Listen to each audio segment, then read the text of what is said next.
రండి, ప్రభు వల్ల పాల్గొనకు ప్రభు యొక్క వాక్యాన్ని జ్ఞాపకం చేసుకుందాం. దేవుని యొక్క వాక్యంలో నుండి రండి, ప్రభు వల్ల పాల్గొనకు ప్రభు యొక్క వాక్యాన్ని జ్ఞాపకం చేసుకుందాం. కీర్తన గ్రంథము 68వ అధ్యాయం. కీర్తన గ్రంథం 68వ అధ్యాయము 19వ వచనాన్ని అందరం కలిసి చదువుకుందాం. కీర్తన గ్రంథం 68వ అధ్యాయం 19వ వచనం అందరం కలిసి చదువుకుందాం. ప్రభు స్తుతులందును గాక. అనుదినము ఆయన మా భారం భరించుచున్నాడు. దేవుడే మా పక్షమున మాకు రక్షణకర్తై ఉన్నాడు. కాబట్టి ఇక్కడ దేవుని యొక్క వాక్యాన్ని చూస్తున్నట్లయితే అనుదినము ఆయన ఏం చేస్తున్నాడు? మన భారాన్ని భరిస్తాడు. అనుదినము దేవుడు మనకి మేలు చేసేవాడు అంటున్నాడు. కాబట్టి ప్రతి దినము దేవుడు మన పక్షాన ఎన్నో మేలు చేస్తున్నాడు. అనుదినము దేవుడు ఏం చేస్తున్నాడని మనం చూస్తూ వచ్చాం. ఏం చేస్తున్నాడు? అనుదినము మన భారాన్ని భరిస్తున్నాడు. 2 అనుదినము రక్షిస్తున్నాడు. 3 అనుదినము సంతోషిస్తున్నాడు. 4 అనుదినము పోషిస్తున్నాడు. 5 అనుదినము న్యాయం తీరుస్తున్నాడు. 6 అనుదినము నమ్మదగిన వాడుకుంటాడు. 7 అనుదినము మరణం నుంచి తప్పిస్తున్నాడు. సో అనుదినము దేవుడు మనకి ఏం చేస్తున్నాడంటే ఇన్ని మేలు చేస్తూ వచ్చాడు. ఇక్కడ చాలా ప్రాముఖ్యమైన మాట ఏంటంటే అనుదినము దేవుడికి మనకు మేలు చేస్తున్నాడు. ఎంత మంచి పని అది. మరణం తప్పిస్తున్నాడు, నమ్మదగిన వాడుకుంటాడు, మన వాగ్దానం మర్చిపోయినా. ఇంకా మన భారము, అది పిల్లల మ్యారేజ్ విషయంలో కానీ, పిల్లల చదువుల విషయంలో కానీ, పిల్లల పోషణ విషయంలో కానీ, బహుమానుల విషయంలో కానీ, మనం ఏ భారం కలిగి ఆ భారాన్ని ఆయన భరిస్తున్నాడు. ఇంకా మనల్ని ప్రతిదినం రక్షించేవాడు ఉంటాడు. చాలా కోణాల్లో అనుదినము దేవుడు మనకి ఏం చేస్తాడో మనం చూస్తూ వచ్చాం. ఇప్పుడు ప్రభు యొక్క వాక్యాన్ని ప్రభు వల్ల ప్రవేశించే ముందు మనం ఒక మాటను జ్ఞాపకం చేసుకున్నట్లయితే అనుదినము మనమేం చేస్తున్నాము, మనమేం చేయాలా? అనుదినము మనమేం చేయాలా, మనమేం చేస్తున్నాం? ఆయన ఏం చేస్తున్నాడు అనేది మనం చూసాం. ఆయన నమ్మదగిన వాడుకుంటాడు, రక్షిస్తున్నాడు, మరణం తప్పిస్తున్నాడు, పోషిస్తున్నాడు, సంతోషాన్ని ఇస్తున్నాడు. ఎవరైనా ఉన్నారు సంతోషం అని పేరు కలిగిన వాళ్ళు? లేదు. కానీ సంతోషాన్ని ఇస్తున్నాడు, ఇంకా న్యాయం తీరుస్తున్నాడు. అంటే అనుదినము దేవుడు మనకి ఎన్నో మేలులు చేయటం మనం చూసాం. అంటే అనుదినం అంటే ప్రతి దినము, ప్రతి గడియ, ప్రతి సమయము కూడా ఆయన మాట తప్పుకోకుండా ప్రతి క్షణము మన పట్ల ఎంత శ్రద్ధ కలిగి, ఓపిక కలిగి మనకి ఎన్ని మేలు చేస్తున్నాడో మనం చూస్తూ వస్తున్నాం. అయితే అనుదినము ఆయన చేస్తున్నాడు. అనుదినము మనమేం చేయాలా, ఏం చేస్తున్నాము? అనుదినము మనమేం చేయాలా అని మనం బైబిల్లో చూసినట్టు కొన్ని విషయాలు ఉన్నాయి. వాటిని మనం జ్ఞాపకం చేసుకోవడానికి ప్రభు నడిపి కొరకే చిన్న ప్రార్థన. పరిశుద్ధమైన తండ్రి, ప్రేమగల దేవ, యేసుక్రీస్తు వారి సకల ఆశీర్వచన స్తోత్రాలు ఇచ్చిన ఘనమైన నామమును బట్టి వందనాలు తండ్రి. ఈ ఉదయకాల సమయంలో మీ పరిశుద్ధమైన పాదము దగ్గరికి వచ్చి మరొకసారి మేము మొరపెట్టుకోవడానికి మీరు మాకు అనుమతించిన సమయాన్ని బట్టి వందనాలు ప్రియ ప్రభు. ఈ యొక్క ఉదయకాల సమయంలో ప్రభువులో పాల్గొనకు మా జీవితాన్ని పరీక్షించుకోకపోతున్న సహాయం చేయండి. నిలబడేవారు మేమైనా నిలబెట్టండి మీరు, మాట్లాడేవారు మేమైనా మాట్లాడించండి మీరు, నాలో ఆత్మ ఉన్నప్పటికీ ఆత్మను అభిషేకించేది మీరు ప్రభు. ప్రజలు మీ వారు వాక్యం మీది, నా ముట్టుకు నేను నిష్ప్రయస్కమైన వాడిని ఒప్పుకుంటున్నాను తండ్రి.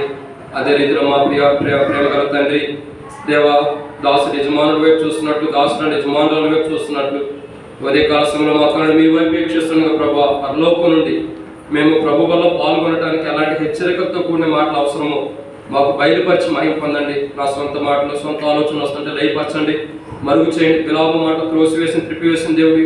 కాబట్టి మా సొంత మాటలు ఆలోచన పక్కకు తొలగించి పరలోకం నుండి నీ మాటలు, నీ ఆలోచనలు ఇక్కడ కూర్చున్న నీ ప్రజలైన వారికి, వారి హృదయానికి ఏ వాక్యం అవసరమో పరలోకం నుండి నువ్వు నా ద్వారా ప్రభు పలికించాలంటున్న ప్రతి మాట, నా మాటలు తొలగించి నీవే పలికించి మహిమ పొందమని ముందున్న సమయం అంతా మీకు అప్పగిస్తూ, అదే రీతి ఇక్కడ కూర్చున్న నీ బిడ్డకు వాక్యం అందిస్తానికి అర్హత లేను వారి అందరికంటే ప్రభు గొప్పవాడిని కాదనప్పుకుంటా, ఘనహీనమైన వాడిని నొప్పుకుంటూ నీ మీద ఆధారపడుతూ నీ నడిపింపును కోరుకుంటూ ముందున్న సమయం అంతా దీవించమని, ఇంకా రావాల్సిన వారు ఎవరంటే త్వరపెట్టి తీసుకురామని, దేవుని తిరుపురికి ప్రభు శాపగ్రస్తులు కాకుండా కూడా మీరు కాపాడమని. ఇక్కడ కూర్చున్న మా జీవితాలు ప్రభు వాళ్ళు అశ్రద్ధ కలిగి మేము పాల్గొనుకోకుండా శ్రద్ధ కలిగి వాక్యం మీద మనసు ఉంచి సరి చేసుకుని ప్రభు వల్ల పాల్గొనే వరకు అనుభవం సిద్ధపరచమని ప్రభు యేసుక్రీస్తు నామమున విశ్వాసంతో ప్రార్థిస్తున్నాము తండ్రి.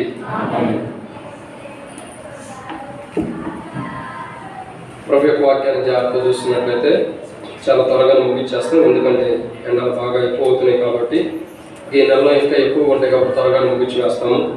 రండి, ప్రభు యొక్క వాక్యాన్ని చూసినట్లయితే అనుదినము ఆయన మన భారాన్ని భరిస్తున్నాడు. అనుదినము ఆయన ఏం చేస్తున్నాడంటే మనకు భారాన్ని భరించేవాడు ఉన్నాడు. అనుదినము మనం ఏం చేయాలా, మనం ఎలా ఉండాలంటే, అనుదినము మనం ఎలా ఉండాలంటే బైబిల్లో కొన్ని విషయాలు ఉన్నాయి. రండి, దాంట్లో మొదటి మాటని ప్రభు వలన పాల్గొనుకున్నప్పుడు మనం చూసినట్టయితే సామెతల గ్రంథం 8వ అధ్యాయం. సామెతల గ్రంథం 8వ అధ్యాయంలో ఒక మాట రాయబడుతూ వచ్చింది, 34వ వచనం. సామెతల గ్రంథం 8వ అధ్యాయం 34వ వచనం. అనుదినము నా గడప యొద్ద కనిపెట్టుకొని నా ద్వారబంధం యొద్ద కాచుకొని నా ఉపదేశం వినువారు ధన్యులు.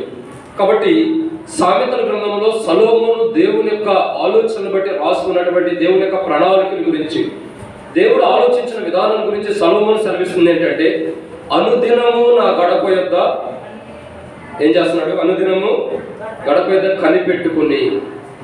సో ప్రతి క్రైస్తవుడి యొక్క జీవితంలో, విశ్వాస యొక్క జీవితంలో అనుదినము మనం ఏం చేయాలంటే దేవుని దగ్గర కనిపెట్టాలంట. ఏం చేయాలి? కనిపెట్టాలి.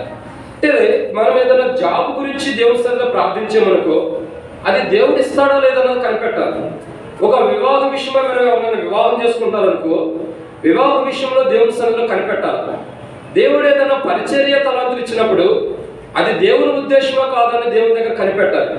ఇంకా దేవుని యొక్క ఆలోచనలు, చాలా మంది ఏం చేస్తారంటే గృహాలు కట్టుకునేటప్పుడు కానీ, ఏదైనా ఇల్లు నిర్మించుకునేటప్పుడు కానీ, ఏదైనా పనులు చేసుకునేటప్పుడు కానీ ప్రార్థన ద్వారా కనిపెట్టే కోణం చాలా మందిలో ఉండదు.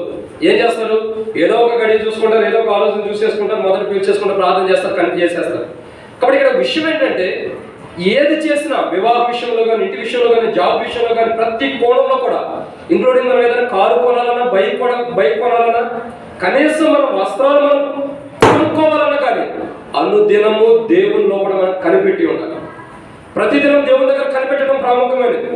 మనం దేవుని దగ్గర కనిపెట్టలేని అనుభవం ఉన్నప్పుడు, దేవుని దగ్గర మనం కనుగొనలేనప్పుడు, ఏదైనా ఒక కార్యం చేయడానికి, ఏదైనా పని చేసుకోవడానికి, ఏదైనా మన జీవితంలో, మన కుటుంబంలో ఏదో ఒక కార్యాన్ని మనం తలపెట్టడానికి, పని చేయడానికి మనం కనిపెట్టలేనప్పుడు మన జీవితంలో మనకు వచ్చేది ఏంటంటే నష్టమే.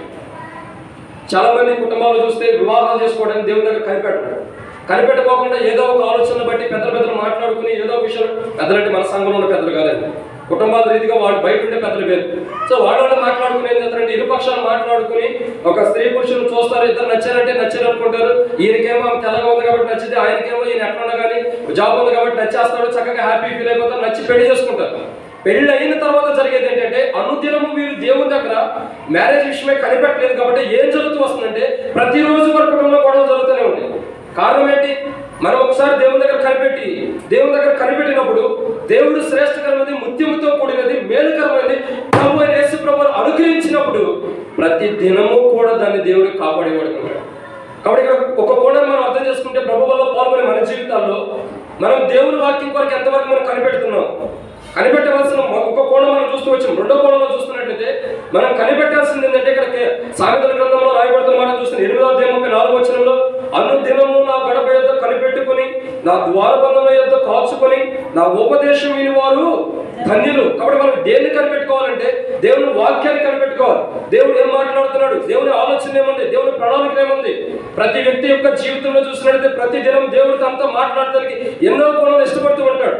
మన డైలీ పోషణలో కానీ, కుటుంబ ప్రాంతాల్లో కానీ, వ్యక్తిగతంగా చదువుకునే కోణాలు కానీ, ప్రతి దినం ఏదో కోణంలో దేవుడు ప్రతి మనుషులతో కూడా మాట్లాడటానికి దేవుడు ఇష్టపడినప్పుడు కూడా మనుషుల మటుకి దేవుని మాటని కనిపెట్టుకోవడానికి, దేవుని దగ్గర నుంచి దేవుడు మాట్లాడే ప్రతి మాటని కనిపెట్టుకుని దేవుని దగ్గర కలిగి ఉండటానికి మానవుడి ముడికి వెనకంజ వేస్తున్నాడు.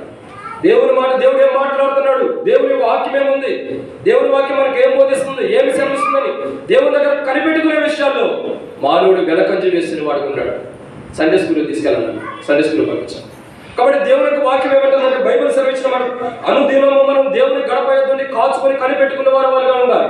ఏ రోజైతే మనం దేవుని గడప దగ్గర మనం కనిపెట్టుకునే విషయాలు వెనకొందుతాము, ఏ రోజైతే దేవుని దగ్గర మనం కనిపెట్టుకోకుండా దూరం వెళ్ళిపోతాము, ఏ రోజైతే దేవుని వాక్యాన్ని మనం హృదయంతో కనిపెట్టుకోకుండా దేవుడు ఏం మాట్లాడుతున్నాడు, దేవుని స్వరాన్ని వినాలి, దేవుని మాటలు వినాలి, దేవుని వాక్యం వినాలి, దేవుడు నాతో ఏం మాట్లాడుతున్నాడు, దేవుని ఉద్దేశం ఏంటి, దేవుని ఆలోచన వినాలని ఎప్పుడైతే ఆసక్తి కలిగి ఉంటామో ఖచ్చితంగా మనం దేవుని దగ్గర కనిపెడుతున్నాం కాబట్టి దేవుడు మాట్లాడతాడు. యాకోబు యొక్క జీవితాన్ని చూసినట్లయితే దేవుని దగ్గర ఒక్కడే మిగిలిపోయి కనిపెడుతున్నాడు. దేవుడు ఎప్పుడు ప్రత్యక్షమవుతాడు, ఎప్పుడు నాతో మాట్లాడతాడు, దేవుడు ఎప్పుడు నా దగ్గరకు వస్తాడు, అనుదినం నేను నా భారాన్ని భరిస్తున్న దేవుడు నాకు ఎప్పుడు ప్రత్యక్షమవుతాడని యాకోబు తన కుటుంబాన్ని 2 గుంపులుగా చేసి పంపించేసిన తర్వాత ఒక్కడే మిగిలిపోయి దేవుని సన్నిధిలో మొరపెడుతున్న పరమందున్న దేవుడు యాకోబు యొక్క జీవితాన్ని గుర్తుపెట్టుకుని యాకోబు కనిపెడుతున్న విధానాలను చూసి, యాకోబు అనుదినం దేవుని దగ్గర గడప దగ్గర నుండి కనిపెడుతున్న విధానాలను చూసి, పరమందున్న దేవుడు యాకోబుకి చేయాల్సిన మేలు చేయడానికి యాకోబు యొక్క జీవితాన్ని మార్చడం కొరకు ఆకాశం అందున్న దేవుడు గగనం చీల్చుకుని భూమి మీదకి వచ్చి యాకోబు యొక్క జీవితాన్ని మార్చి ఇశ్రాయేలుగా చేసిన వాడికి ఉన్నాడు. యాకోబు యొక్క జీవితాన్ని దేవుడు మార్చి ఇశ్రాయేలుగా చేసేటువంటి కారణం ఏంటంటే, గగనం చీల్చుకొని యాకోబు కొరకు ఎందుకు దిగి వచ్చాడంటే, యాకోబు దేవుని యొక్క కనిపెట్టుకుని ఉన్నాడు. సో మన జీవితంలో, మన వ్యక్తిగత జీవితంలో, ప్రభు దగ్గరికి వచ్చిన మన జీవితాల్లో మనం అనుదినము, ఒక దినం కాదు, ఏదో మందిరానికి వస్తున్నాం, ఆదివారం వస్తున్నాం, బైబిల్ చదువుతున్నామని ఇంటికి వెళ్ళేట పడేస్తే కాదు. ప్రతి దినము, అనుదినము దేవుని దగ్గర ఎప్పుడైతే మనం కనిపెట్టుకుని ఉంటామో ఖచ్చితంగా మన జీవితాల్లో దేవుడు మనతో మాట్లాడతాడు. అనుదినము ప్రభు మనతో మాట్లాడేవాడు ఉంటాడు. ప్రతి దినము కూడా దేవుడు మాట్లాడతాడు. ఎందుకంటే నా మటుకు నేను నా జీవితాన్ని ఎన్నో మేలు చూస్తూ వచ్చాను.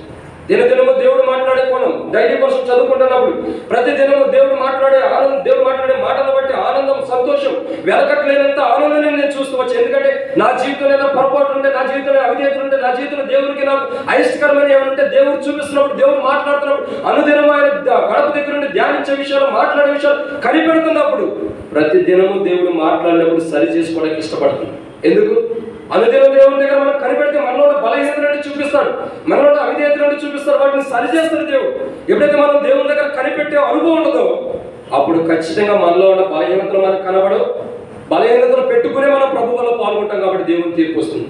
మొట్టమొదటిగా అనుదినము మనం ఏం చేయాలా? ఆయన గడప యొద్ద, అంటే వాక్యం అనే తలుపు దగ్గర మనం ఉండి కనిపెడుతూ ఉండాలి. వాక్యం దగ్గర. ఇంకా దావీదు అంటాడు కదా, దేవుని మందిరం గురించి గొప్ప మాట అంటాడు దావీదు. మనమంటే దేవుని మందిరానికి వెళ్తానే ధైర్యంగా వెళ్ళిపోతాం, దేవుని మందిరానికి రావడానికి సంతోషంగా వస్తాం, దేవుని మందిరానికి ఎట్టబడితే వచ్చేస్తాం. మనం ఇంకా పాలనలాగా చూసినట్టు కొన్ని చర్చిలో చూస్తే చెప్పులు, షూ కూడా వేసుకుని దేవుని మందిరానికి వెళ్తారు. దావీదు అంటాడు కదా, ఒక చెప్పుల వలె దావీదు, ఒక షూ వలె దేవుని గడప యొద్ద ఉండడానికి ఇష్టపడుతున్నాడు. మనమైతే దావీదు గురించి అంత తెలిసినప్పుడు కూడా దేవుని మందిరంలో చెప్పులు వేసుకుని, షూ వేసుకుని వెళ్ళిపోతూ ఉంటాం. కానీ దావీదు అంటాడు కదా, ఆయన గడప యొద్ద, యెహోవా మందిరం ఎదుట గడప యొద్ద ఉండాలని ఆశ కలిగి ఉన్నాను, ద్వారబంధంలో ఎదుట ఉండాలని దావీదు ఇష్టపడుతున్న వాడుకుంటాడు. దావీదు ఎందుకు దేవుని యొక్క ద్వారబంధం ఎదుట, దేవుని యొక్క ద్వారం ఎదుట ఉండాలని ఇష్టపడుతున్నాడంటే, ఆ మందిరంలోకి రావడానికి కూడా నేను అర్హత లేని వాడిని, ఆ మందిరంలో ప్రసన్నత కలిగి, ఆ మందిరంలో ప్రకాశిస్తున్న దేవుని సన్నిధిలో నేను వెళ్ళడానికి కూడా యోగ్యుడు కానని దావీదు తను తగ్గించుకుని దేవుని గడప ఎత్తుంటే చాలని తను తగ్గించుకుంటున్న విధానాన్ని చూసి దేవుడు దావీదుని హెచ్చించిన అనుభవం కనబడుతుంది. ఎప్పుడైతే మనం ప్రభు వాళ్ళ దగ్గరికి వచ్చి అనుదినం మనం దావీదు వలె దేవుని గడప ఎత్తుని కనిపెట్టుకోము, అప్పుడు మన జీవితాల్లో మన ప్రభువులో పాల్గొన్న దేవుని తీర్పును పొందుతాం. మొట్టమొదటిగా దేవుని మాటను చూస్తున్నట్టే అనుదినము దేవుని గడప యొద్ద మనం కనిపెట్టాలి. ప్రభు వల్ల పాల్గొని మనం ఎంతవరకు దేవుని బల ఎదురు కనిపెడుతున్నాం, ఎంతవరకు అనుదినం ప్రభు కొరకు కనిపెడుతున్నాం. ఏ రోజైనా ప్రభు నాతో మాట్లాడతాడు, ఏ రోజైనా ప్రభు నన్ను దర్శిస్తాడు, ఏ రోజైనా ప్రభు నాతో మాట్లాడతాడు అన్న నమ్మకం, అన్న నిశ్చయిత ఒక్కరోజన్నా దేవుడు నాతో మాట్లాడతాడని ఉదయాన్నే లేసి ప్రభు సన్నిధిలో ప్రార్థించిన అనుభవం ఉందా? ఏ రోజు లేదు. ఎందుకంటే మనం మన పనుల మీదే ఎక్కువ భారం కలిగి ఉంటాం. సామెతలో ఉంది, నీ పనుల భారం యెహోవా మీద, బైబిల్ ఉంది, నీ పనుల భారం యెహోవా మీద మోపు. ఇంకెంతకాలం అని నీ పనుల భారాన్ని మోస్తావు? నీ భారాన్ని మోసేవాడు దేవుడు ఉన్నాడు, నీ అనుదిన భారాన్ని మోసేవాడు దేవుడు ఉన్నాడు. నువ్వు దేవుని దగ్గర కనిపెట్టుకుంటే చాలు, నీ భారాన్ని ఆయన మోయడానికి సంసిద్ధుడై సిద్ధంగా ఉన్నాడు. కాబట్టి మనమే దేవుని దగ్గర కనిపెట్టలేదు కాబట్టి మన భారాన్ని మనం మోస్తున్నాం. ప్రేమ దేవుని బిడ్డలారా, మొట్టమొదటిగా దేవుని యొక్క వాక్యాన్ని చూసినట్టే అనుదినము దేవుని గడప యొద్ద మనం కనిపెట్టుకోవాలి దేవుని కొరకు. రెండవదిగా మనం ఏం చేయాలంటే అనుదినము రండి, ఇర్మియా గ్రంథం 7వ అధ్యాయం 25వ వచనం. ఇర్మియా గ్రంథం 7వ అధ్యాయం 25వ వచనం. ఇర్మియా గ్రంథం 7:25. మీ పితరులు ఐగుప్తు దేశంలో నుండి బయలుదేరి వచ్చిన దినం మొదలుకొని నేటి వరకు వెనుక తీర్చు వచ్చిన వారే నేను అనుదినము ఎందరకాడ లేచి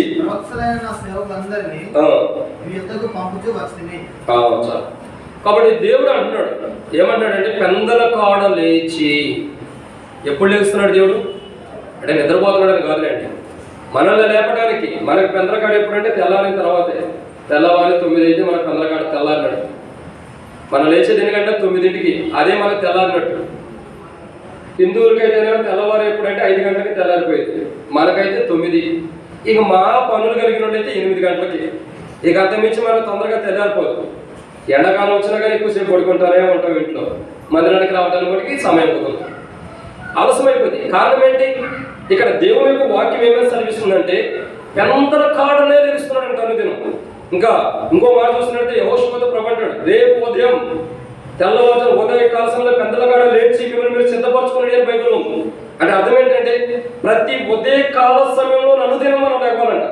గడప దగ్గర కనిపెట్టాలా? ప్రతి ఉదయ కాల సమయంలో మనం లేవాలంట. ప్రతి దినము ప్రతి ఉదయం ప్రభు దగ్గర మనం కనిపెట్టడానికి ప్రతి ఉదయం లేవాలంట. చాలా మంది ఎలా ఉంటారంటే ఒక రోజు లేగుతారు, ఏదో సేవకుడు చెప్పడానికి సోమవారం నుంచి మొదలెత్తారు. ఫస్ట్ రోజు సోమవారం రోజు ఒక రోజు దేవుని దగ్గర కనిపెడతారు, 5 గంటలకు అలారం పెట్టుకుని లెగుస్తారు. ఇక కొద్దిగా బాధ అయినా 2వ రోజు లెగుతారు. 3వ రోజు వచ్చిందని కొద్ది భారమైనా సరే 3వ రోజు కూడా లెగుతారు. 4వ రోజు 14 ఎవరు లెగుతాడు అని పడుకుంటారు. 3 రోజులు 5 గంటలు లేచిన వాళ్ళు 4వ రోజు ఏమైతే 9 అయితే ఖచ్చితంగా 5కు 4 7 యాడ్ అవుతుంది, 9 అయిపోయింది. అంటే మన జీవితాలు ఎలా ఉంటాయంటే అనుదినము దేవుని సేవించలేము. అనుదినము మన జీవితాలు ఏం చేయాలంటే ఉదయకాల సమయంలో లేవాలి. అనుదినము మనం పెందల కాడ లేసి అంటే ఉదయాన్నే లేచి ప్రభువుని గణపరిచే విషయంలో, ప్రభువుని మహిమపరిచే విషయంలో చాలా ప్రాముఖ్యమైనది.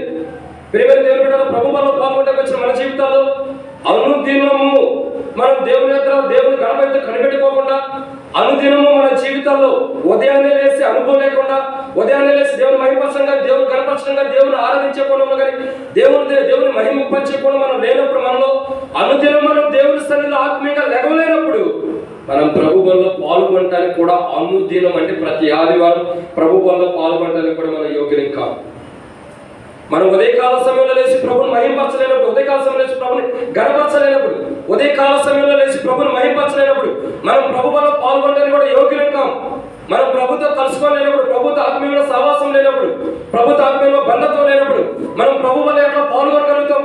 అందుకే బైబిల్ అంటుందిగా అనుదినము దేవుడే పెందల కాడ లేచి మనం లేపుతున్నాడంటే మనం బతకస్తులాగా ఉంటాం. చాలా మంది చూడండి, తల్లిదండ్రులు పిల్లలు లేపుతారు. ఇప్పుడు ఇంకా త్వరగా లేపుతారు, ఎగ్జామ్స్ జరుగుతున్నాయి కదా, అరే లెగవరా లెగవరా అంటే కొంతసేపు ఆగి లెగుతారంటారు. ఈ కొంతసేపు ఆగినప్పుడు ఏమైతే ఎగ్జామ్ టైం అయిపోతూ ఉంటుంది.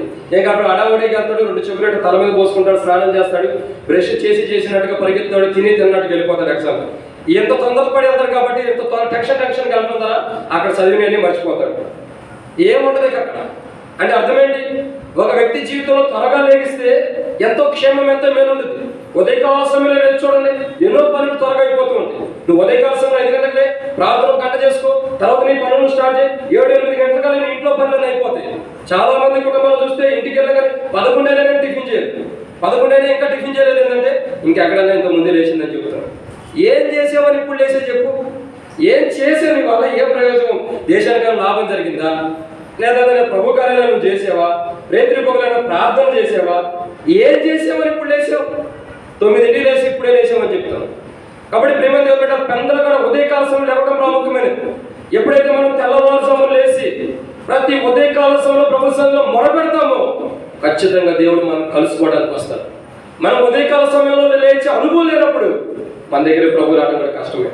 నాకు ఇప్పుడు చాలా సులువు అయిపోతుంది ఉదయకాలం లేకపోవడం. ఎందుకంటే మా చిన్న పాప పుట్టిన కాడి నుంచి ఇంకా మా అత్తగారు వెళ్ళిపోయిన కాడి నుంచి ఇంకా ఉదయకాల సమయంలో లేపుతున్నా. 3 గంటలు లేపుతుంది, 5 గంటలు లేపుతుంది. చక్కగా 3 గంటలు వేసి ఏడుస్తుంది. సిస్టర్ ఏమో వేరే గదిలో ఉంటుంది, నా పక్కనే పాప పడుకుని ఉంటుంది. ఇంకా ఆమె లేచి వచ్చే లోపల నేనే లేపిస్తాను. ఆమె లేవడంతో కూడా నా మొఖంగా చూసింది, వీడు లేపుతాడా లేదా. ఇక లేపి పాల డబ్బా తీసుకొచ్చి పాలిస్తూ ఉంటాం. చక్కగా పడుకునేది. మనం పడుకునిద్దాం, మళ్ళీ 5 గంటలకి ఏమంటే లేస్తాం, పడుకునేదానికి 4 అయింది. అందుకే నేను అనుకున్నా, ఇదంతా దేవుడు నాకు బుద్ధి చెప్పడానికి ఎందుకు? ఇంకా ఈ 2 సమయంలో 3 గంటలు లేచినప్పుడు 3 గంటలు ప్రార్థించడానికి, 5 గంటలు లేపినప్పుడు 5 గంటలు ప్రార్థించడానికి దేవుడు నాకు ఒక ముళ్ళు పెట్టాడని సంతోషపడుతూ ఉంటుంది. ఎందుకంటే చాలాసార్లు మన పిల్లలే మనకు ముళ్ళుగా ఉంటారు. ఎందుకు తెలుసా? ఉదయకాలం లేపడానికి తెల్లవారుసార్లు లేపి, అయ్యా బుద్ధి లేని వాళ్ళారా, నిద్రపోతున్నారు, బుద్ధిహీనులారా, లేచి మీ దేవుడికి మీరు ప్రార్థన చేయగానే పిల్లలే మనకు ముళ్ళుగా ఉండి లేపుతున్నారు. పిల్లలే మనకి ముళ్ళుగా ఉండి లేపుతారు. లేకుండా ఉదయకాల సమయంలో ఇంకెంత దినాలని బద్దకస్తులా ఉంటారు. చేమలు చూడండి, అవి బద్దకస్తులా కాదు, చక్కగా వెళ్తే పొద్దున్న నుంచి సాయంత్రం దాకా పనులు సమకూర్చుకుని మంచి ఆహారాన్ని సిద్ధపరచుకోండి. మీరు బుద్ధిహీనులే, చేమలను చూసి బుద్ధి తెచ్చుకోండి అని చెప్పి పిల్లలే మనల్ని తెల్లవారుజామున లేపి మనల్ని భయపెడుతూ ఉంటారు. ఎందుకు? మనం సరి చేసుకోవడానికి. ఉదయకాల సమయంలో వేసి మనం ప్రార్థించడం, ప్రభు సన్నిధిలో గడిపే విషయం. మీకు ఇంకెంత కాలం అని మీరు ఉదయకాల సమయంలో లేవరు, ఉదయకాల సమయంలో వేసి పెందలు కడేసి ఇంకెంత కాలం అని దేవుని సన్నిధిలో కనిపెట్టరు. ఉదయకాల సమయంలో లేకపోకుండా, దేవుని ద్వారబంధం అయితే కనిపెట్టుకోకుండా ప్రభు వల్ల పాల్గొనడానికి ఎలా సిద్ధపడచ్చు? అనుదినం అంటే ప్రతి ఆదివారం ప్రభు వల్ల పాల్గొంటారు. ఈ ఆదివారం కూడా పాల్గొనాలని వస్తే ప్రయోజనం లేదు. అనుదినము ప్రభు వల్ల పాల్గొంటున్నప్పుడు పూర్వదినాల్లో చూసినట్లయితే దినదినము అపోస్తుల యొక్క దినాల్లో పూర్వదినాల్లో చూసినట్లయితే దినదినము ప్రతి దినము కూడా ఇంటి యొక్క రొట్టె ఇవ్వబడుతూ వచ్చింది. ఒకే ఆదివారమే కాదు. ఇప్పుడు ఆదివారం ఎందుకంటే మనందరికి ఏదో పనులు ఉంటున్నాయి, బిజీగా ఉంటారు కాబట్టి ఆదివారం అయితే అందరికి పబ్లిక్ హాలిడే కాబట్టి ఆదివారం రోజు పెట్టుకుంటున్నారు. మనకు ఆదివారం ఉంటుంది. దుబాయ్ వెళ్తే ముస్లిమ్స్ కంట్రీస్కి వెళ్తే ఎలా ఉంటుందంటే అక్కడ శుక్రవారం ఉంటుంది ఆరాధన, అక్కడ శుక్రవారం ఉంటుంది. మనం అది క్రమం కాదంటే కుదరదు. ఎందుకంటే అక్కడ ఉన్న పొజిషన్ బట్టి అక్కడ ఉన్నటువంటి అవసర సమయాన్ని బట్టి వాడు శుక్రవారం ఆరాధన చేస్తారు. ఆదివారం వాళ్ళకి హాలిడే ఉంటే కుదరదు. అందుకని వాళ్ళు శుక్రవారమే ఆరాధన చేస్తారు. చూడండి, దుబాయ్ గారు మనం వెళ్తే శుక్రవారం రోజు ఆరాధన ఉంటుంది, ఆదివారం ఉండదు. శుక్రవారం రోజు ప్రభు వల్ల ఉంటుంది. ఎందుకంటే ఇదంతా కూడా ఒక క్రమం, ఎక్కడెక్కడ ఉన్నప్పటికీ ఎలా ఉన్నప్పటికీ ఒక క్రమంగా జరుగుతూ వస్తుంది. పూర్వదినాలు ఏంటంటే అనుదినము తీసుకుంటూ వచ్చారు. కానీ నేటి దినాలు మన పనులు బట్టి మన భారాన్ని బట్టి అనుదినం మనం దేవుని మందిరం రావడం కుదరదు. కాబట్టి ప్రభు పునరుద్ధారణ దినాన ప్రభు బలం అనేది ఆరంభించబడుతూ వచ్చింది భగత్ సింగ్ గారికి దేవుడు ఇచ్చిన ప్రత్యక్షతను బట్టి. కాబట్టి ప్రేమ ఒక మాట అర్థం చేసుకుంటే అనుదినము మనం బల దగ్గర పాల్గొన్నప్పుడు అంటే ప్రతి ఆదివారం కూడా తప్పకుండా ప్రతి ఆదివారం ప్రభు బల దగ్గర పాల్గొన్నప్పుడు ప్రతి దినము మనం ఎందుకు పెందరగా లేచి ప్రభు సన్నిధిలో కనిపెట్టలేకపోతున్నాం? ప్రతి సమయం ఎందుకు లేచి ప్రభు వారి దగ్గర ప్రార్థన చేయలేకపోతున్నాం? మనం ఉదయాన్నే లేకటమే మనకు లేనప్పుడు, ఉదయాన్నే లేకటమే మనకు అనుభవం లేనప్పుడు మనం ఎలా ప్రభు వల్ల కూడా పాల్గొంటాం? కాబట్టి రెండోదిగా అనుదినము ఆయన గడప యొక్క కనిపెట్టాలా. రెండు, అనుదినము ఉదయకాల సమయంలో పెందల కాడలేసి ప్రభు సన్నిధిలో మొరపెట్టాలి. ఇక్కడ ఏమంటాడంటే 8వ గ్రంథంలో అనుదినము ఆయన లేచి తన ప్రవక్తల్ని సిద్ధపరుస్తున్నాడు. పెందల కాడలేసి తన ప్రవక్తలు ఎవరైతే ఉన్నారో, తన యాజకులు, తన ద్వారా అభిషేకించబడిన వారు ఎవరైతే ఉన్నారో వారిని సిద్ధపరుస్తున్నాడు. ఎవరెవరిని ఉదయకాల సమయంలో దర్శించాలో, ఎవరెవరికి ఏ మాటలు చెప్పాలో, ఎవరెవరిని ఆదరించాలని చెప్పి ప్రతి ఉదయకాల సమయంలో అనుదినము దేవుడు ఏం చేస్తున్నాడు? సేవకులు లేపి సిద్ధపరుస్తున్నాడు. అందుకే మాకు కూడా తలంపు వచ్చింది. ఇది ప్రార్థన చేసి చాలా దినాల నుంచి ప్రార్థన చేయబట్టి నాకు ఇచ్చిన తలంపు. ప్రభు సమయం ఇస్తే మేము కూడా అనుదినము ప్రతి ఉదయము ఒక్కొక్క కుటుంబం దగ్గరకు వస్తాం. కుటుంబ ప్రార్థన రేపు సోమవారం నుంచి ఆరంభిస్తాం. ప్రతి ఉదయం ఇక మీరు ఇష్టం ఉండేవాడు మా ఇంటికి రండాలంటే, ఇష్టం లేనివాడు వద్దంటే ఆగిపోతాం. ప్రతి దినము కూడా ఒక కుటుంబం ఇంటి దగ్గర కుటుంబ ప్రార్థన ఉదయం 6:30కే స్టార్ట్ అయింది. ఎవరింటికి వస్తామో చెప్పం. చెప్తే ఏం చేస్తారు? మీరు పెద్దగా లేచి కూర్చుంటారు. కాబట్టి అసలు మీరు కుటుంబ ప్రార్థన చేసుకుంటారా లేదా? ప్రతిదినం కుటుంబ ప్రార్థన ఉందా లేదా? ఇవన్నీ కూడా పరీక్షతో కొన్ని. ఎందుకంటే మేము ప్రతి ఉదయకాలం 6:30కి వస్తామన్నప్పుడు మీరే చేస్తారు? 6:30కి లేచి చక్కగా రెడీ చేసి కూర్చుంటారు. ఒకవేళ మేము వస్తే ఓకే, రాకపోతే మీరైనా జరిగించుకుంటారు. కాబట్టి ఏంటంటే ప్రతి ఉదయకాల సమయంలో రేపటి నుంచి కుటుంబ ప్రార్థన ఆరంభించబడింది. ఇక్కడ ఈ ఊరే కాదు, ప్రతి ఊరికి కూడా వెళ్తాం. ఏ ఊర్లో ఉన్నవారైనా సరే ప్రతి ఉదయకాల సమయంలో 6:30కు ఒక్కొక్క ఇంటి దగ్గర కుటుంబ ప్రార్థన ఉంటుంది. ఏ ఇంటికి వస్తామో చెప్పము. ఎందుకు? మీరు సిద్ధపడి ఉంటారు. ఇది దేవుడు నాకు ఇచ్చిన వాగ్దానం. దేవుడు నేను ప్రార్థన చేస్తే కనిపెడితే దేవుడు ఇచ్చినటువంటి సమయం. ఇది ఊరకనే నేను చెప్పలా. ఎన్నో దినాల నుంచి ప్రభా సంఘంలో క్షేమం కావాలి, మేలు జరగాలి, ఏం చేయాలి ప్రభు అన్నప్పుడు దేవుడి దగ్గర నుంచి కనుక్కుని దేవుడిని తెలుసుకుని ఉదయకాల సమయంలో దేవుని దగ్గరతో దేవుని బిడ్డతో గడపటం అన్న దేవుడు ఇచ్చిన ఆలోచన. కాబట్టి ప్రేమ దేవుని బిడ్డరా, దేవుని వాక్యం చూసిన పెందల కాడే మనం లేకపోవడం ప్రాముఖ్యమైనది. ఎప్పుడైతే మనం పెందల కాడ లెగిస్తామో అప్పుడు ఖచ్చితంగా మనకి మన కుటుంబాలకి క్షేమం మేలుతుంది. మనం పెద్దల కాడ లేకుండా మనం ఉదయకాల సమయంలో లేకుండా దేవుడు మనకు మేలు చేయాలంటే భూమి మీద అందరం లేస్తారు. వాటి పనులన్నీ సరిపోయిన తర్వాత నువ్వు వచ్చి దేవుడా నాకు పని చేయాలంటే ఏం చేయగలుగుతావు? నువ్వు ఉదయకాల సమయంలో లెగితే దేవుని దగ్గర ఎక్కువసేపు కనిపెట్టగలుగుతావు, ఎక్కువసేపు దేవునితో సాహసం కలిగి ఉంటావు. అది నువ్వు ఉదయకాల సమయంలో లేకపోతే 8 గంటలు లేకపోతే 9 గంటల 10 గంటలు వస్తే అప్పటికప్పుడు లేచి తప్ప రెడీ వెళ్ళిపోతావు. నీకు ప్రార్థన చేసుకునేది దేవుని సంగతి గడిపేది ఎక్కడ? దేవునితో సాహసం ఎక్కడ ఉంటుంది? కాబట్టి ఉదయకాల సమయంలో మనం గుర్తుంచుకోవాల్సిన రెండో కోణం ఏంటంటే అనుదినము మనం ఉదయకాల సమయంలో లేచి ఏం చేయాలి? వేకువజామున లేచి ప్రభు సిద్ధపరుస్తాడు. కాబట్టి మనం ప్రభు సిద్ధపాటులో మనం ఉండాలి. మూడవదిగా అనుదినము మనం ఏం చేయాలా? రండి దేవుని వాక్యాన్ని చూసినట్లయితే దానియేలు గ్రంథం 6వ అధ్యాయం, దానియేలు గ్రంథం 6వ అధ్యాయం 13 వచ్చింది. దానియేలు గ్రంథం 6:13. దానియేలు గ్రంథం 6వ అధ్యాయం 13 వచ్చింది. అందుకు వారు చెరపడబడి ఎదుగుతున్న ఆ దానియేలు నిన్నే గాని నీవు పుట్టిన శాసనమే గాని లక్ష్యపెట్టక అనుదినం ముమ్మారు ప్రార్థన చేయొచ్చు వచ్చినాడని. చాలా. కాబట్టి ఇక్కడ దానియేలు యొక్క జీవితంలో మొట్టమొదటిగా అనుదినము ఏం జరుగుతుంది? అనుదినము గడప యొద్ద కనిపెట్టుకుని ఉండాలి, అంటే దేవుని వాక్యం కొరకు. రెండు, అనుదినము ప్రభు మనల్ని సిద్ధపరిచే పనుల్లో మనం ఉదయకాల సమయం చేసి ప్రభు ద్వారా సిద్ధపరచబడాలి. 3 అనుదినము మనం ఏం చేయాలంటే ఇక్కడ రాయబడిన మాట చూసినట్టయితే ఏం చేస్తున్నాడు దానియేలు? అనుదినము ముమ్మారు మోకాడు నుంచి ఏం చేస్తున్నాడు? ప్రార్థన చేస్తున్నాడు. కాబట్టి ప్రతి క్రైస్తవుడి యొక్క జీవితంలో అనుదినము ఏం చేయాలంటే మనం ప్రార్థన జీవితం కలిగి ఉండాలి. ఒక రోజు కాదు. చాలా మంది స్టార్ట్ చేస్తారు. ఇప్పుడు సేవకుడు చెప్పాడని చెప్పి రేపు ఉదయకాల సమయం ప్రార్థన స్టార్ట్ చేస్తారు. రేపు చేస్తారు, ఎల్లుండి చేస్తారు, అవతల నుంచి మరి చేయరు. ఎందుకు చేయరు? ఏదో చెప్పాడని చెప్పి ఆత్మ 2 రోజులే ఉంటుంది, 2-3 రోజులే ఫలించింది. ఎందుకంటే మన వాక్యం అంతా కూడా మనలో రాతి నెల ఉంది.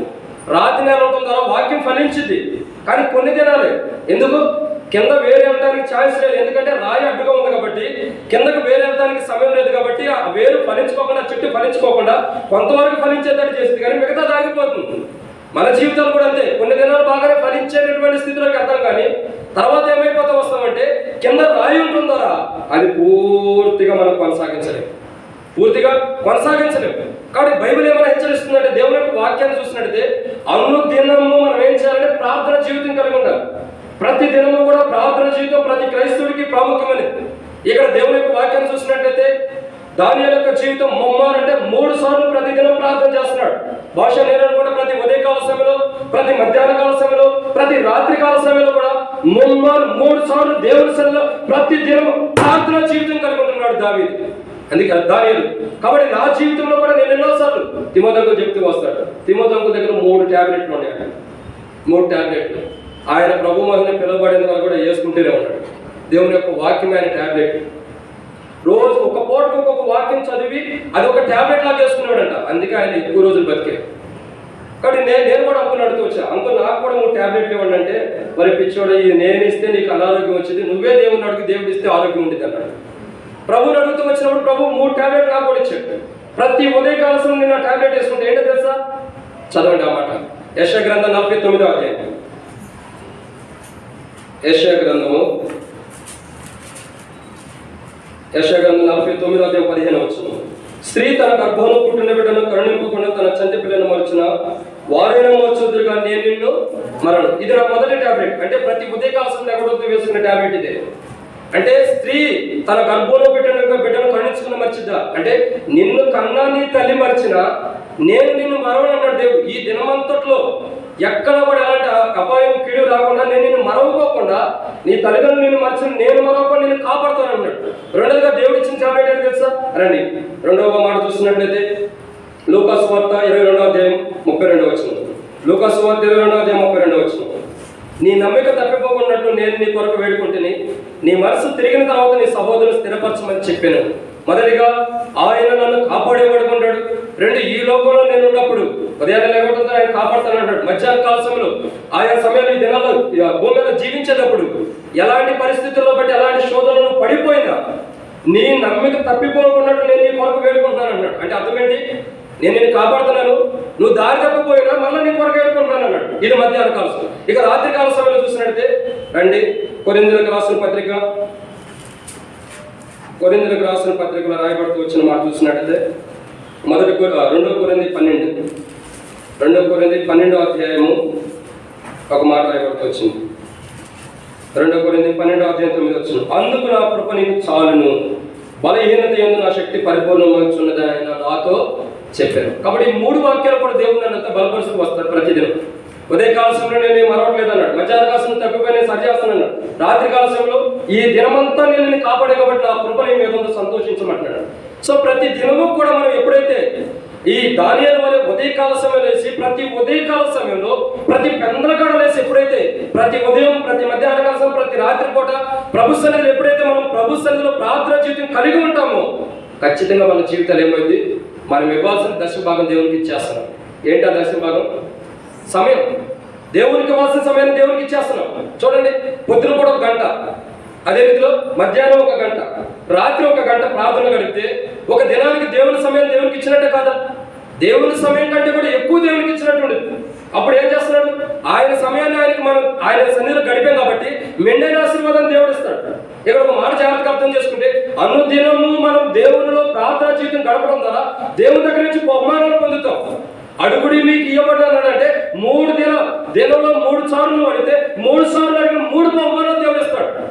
మనం ఒక బహుమానం కూడా పొందలేము. ఎందుకు? ఒకసారి కూడా దేవుని దగ్గర ప్రార్థన చేస్తేనే కాదు.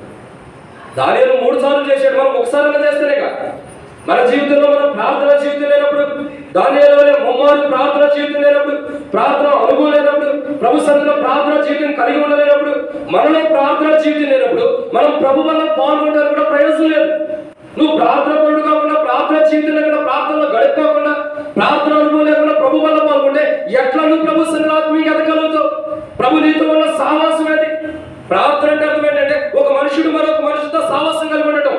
ప్రార్థన అంటే అర్థం ఏంటంటే నువ్వు దేవుడితో సావాసం కలిగి ఉండటం. ప్రార్థన అంటే అర్థం ఏంటంటే నీ అవసరతను దేవుడితో చెప్పుకోవడం. ప్రార్థన అంటే అవసరం ఏంటంటే నీ అవసరతను దేవుడు విని నీకు సమాధానం ఇవ్వటం. ఇవేవి అనుభవాలు నీలో లేకుండా, నీతో దేవుడి సావాసం లేకుండా, దేవుడు నీతో మాట్లాడుకోకుండా, దేవుడు నీకు బొమ్మలు లేకుండా, దేవుడితో నీ సవాసం లేకుండా ప్రభు వల్ల పాల్గొనాలనుకుంటే దేవుడు ఎలా నీకు సమయాన్ని ఇస్తాడు?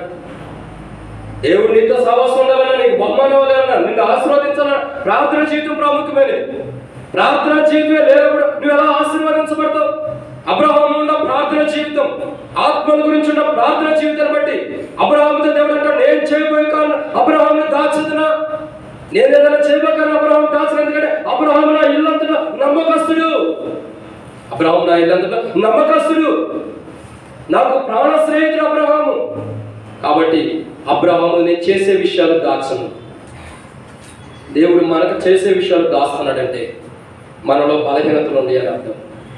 ఒక విషయం జరుగుతుందని మనకు తెలియట్లేదంటే అర్థం ఏంటంటే మనలో బలహీనతలు ఉంటాయి. అనుదినం మనం ప్రభు దగ్గర కనిపెట్టుకుని ప్రభు దగ్గర ప్రార్థన జీవితం ఉంటే, ప్రభు సన్నిధిలో మనం ప్రార్థన జీవితం కలిగి ప్రభు సన్నిధిలో ప్రార్థన పరులుకుంటే ఖచ్చితంగా మన జీవితాలు మేలు ఉంటాయి, కానీ కీడు. ఎప్పుడో చెప్తా ఉంటాం, ఒక భక్తుడు ఇలా చెప్తూ వచ్చేది, ప్రార్థన పాపాన్ని చేయనివ్వదన్న. ఒక వ్యక్తి ప్రార్థన జీవితం కలిగి ఉంటే పాపం చేయలేడంట, అదే పాపము ప్రార్థన చేయలేవు. చూడండి, పాపంలో ఉన్న వ్యక్తి దేవుని మందిరంలో ఉండాలంటే కూడా ఉండలేడు, దేవుని సన్నిధిలో గడపాలన్నా గడపలేడు. ఎందుకు? వారిలో ఉన్న పాపం ఏం చేస్తుంటే లోపలికి వచ్చి ప్రేరేపణ కలిగి వచ్చింది. ఇంకెంతసేపు పెట్టావు, ఇంకెన్ని దినాలు, ఎంతసేపు ప్రార్థన అంటావు, త్వరగా ముగించబడితే బాగుంది, త్వరగా వెళ్ళిపోతే బాగుంటుంది, లోపలికి వచ్చి ప్రేరేపణ కలిగిస్తుంది పాపం ప్రార్థన చేయనిపోవడం. భవిష్యత్తు కూర్చున్న మన జీవితంలో మనకు ప్రార్థన రావట్లేదంటే చాలా మంది అంటారు, అయ్యా నాకు ప్రార్థన నడిపింపు లేదు, నీకు ప్రార్థన నడిపింపు ప్రార్థన రావట్లేదని కారణం ఏంటంటే పాపం నీలో ఉంటుంది. నీలో ఉన్న పాపాన్ని నువ్వు తొలగించుకున్నప్పుడు, నీలో ఉన్న అపవిత్రతను తొలగించుకున్నప్పుడు, నీలో ఉన్న పాప జీవితాన్ని మార్చుకున్నప్పుడు నీలో ప్రార్థన జీవితం విజృంభించి ఫలించేది ఉంటుంది. ప్రార్థనా జీవితమే లేనప్పుడు ప్రభు వల్ల పాల్గొనే ప్రయోజనం ఏముంది? మనం అనుదినము దేవుని సన్నిధిలో ప్రార్థన చేయనప్పుడు, అనుదినము దేవుని సన్నిధిలో ప్రార్థనా జీవితం గడపనప్పుడు, దేవునితో మన సావాసం లేనప్పుడు మనం ప్రభు వల్ల పాల్గొనడానికి ఎట్లా వస్తాం? ఎట్లా ప్రభు వల్ల పాల్గొంటాం? మనం అనుదినము దేవునితో సహవాసం ఉంటేనే ఈ సహవాసంలో మనం పాల్గొనాలి. అనుదినం ప్రార్థన జీవితం దేవునితో సహవాసం, దేవుడు నీతో మాట్లాడు, నువ్వు దేవునితో మాట్లాడే అనుభవం లేనప్పుడు మాట్లాడగలిగినటువంటి దేవుని యొక్క దేహం దగ్గరికి మనం వచ్చి ఎలా పాల్గొనగలుగుతాం? కాబట్టి ఎన్నమాట ఇది? మూడోదిగా అనుదినము మనం ఏం చేయాలి? ప్రార్థన జీవితం కలిగి ఉండాలి. దానియేలు వలె ముమ్మారు ఉదయం, మధ్యాహ్న సమయం ఉన్నప్పుడు, రాత్రికాల సమయంలో కూడా ప్రభు సన్నిధిలో ప్రార్థన జీవితం కలిగి ఉండాలి. తర్వాత నాలుగోదిగా అనుదినము మనం ఏం చేయాలా? రండి దేవుని యొక్క వాక్యం చూసినట్టే అపోస్తల కార్యములు 2వ అధ్యాయం, అపోస్తల కార్యములు 2వ అధ్యాయం 47వ వచనం. అపోస్తల కార్యములు 2:47.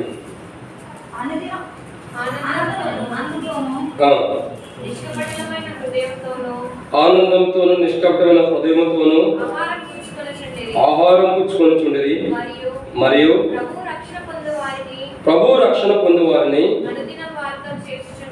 అనుదినము వారితో చేర్చుచుండెను. కాబట్టి ఇక్కడ ఎన్నో మాట ఇది. నాలుగోదిగా చూసినట్టయితే మొదటిగా అనుదినము ఆయన గడపేదో కనిపెట్టుకోవాలి. రెండు అనుదినము పెద్దల కాడ లేకపోతే అనుదినము. మూడోదిగా ప్రార్థన జీవితం ఉండాలి. నాలుగోదిగా అనుదినము ఏముండాలంటే ఆత్మల్ని సంఘంలో చేర్చాలంట. ఏముండాలా? ఆత్మల్ని సంఘంలో చేర్చాలి. మనం ఎప్పుడైతే ఒక ఆత్మ కొరకు భారం కలిగి ఉంటామో, ఒక ఆత్మని సంఘంలో చేర్చడానికి ఎప్పుడైతే మనం వెనకడికి వేస్తామో, ఒక ఆత్మ కొరకు మనం ఎప్పుడైతే ప్రయాసపడుకోకుండా ఉంటామో, అప్పుడు మనం సంఘంలో ఒక ఆత్మని చేర్చలేకపోతున్నాం. కాబట్టి మనం ప్రభు వల్ల కూడా పాల్గొనకూడదు. ఏం చేయాలా? ప్రభు వల్ల పాల్గొనకూడదు. ఆత్మను సంఘంలో చేర్చాలన్న భారం లేనప్పుడు, ఒక ఆత్మని దేవుని సన్నిధిలో తీసుకురావాలన్న భారం లేనప్పుడు, మనల్ని బట్టి ఒక ఆత్మను దేవుని మందిరానికి రావాలనే భారం లేనప్పుడు, మనం భారం కలిగి ఎలా ప్రభు వల్ల పాల్గొంటాం?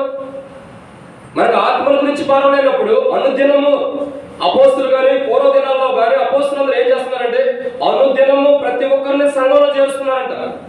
ప్రతి ఒక్కరిని అనుదినం అంటే ప్రతి దినము ఎవరో ఒకరికి సువార్త చెప్పి, ఎవరో ఒకరికి దేవుని వాక్యం చెప్పి, ఎవరో ఒకరికి దేవుని మాట చెప్పి ప్రతి దినము ఒక్కొక్క ఆత్మ దేవుళ్ళలోకి నడిపించబడుతూ వస్తుందంట.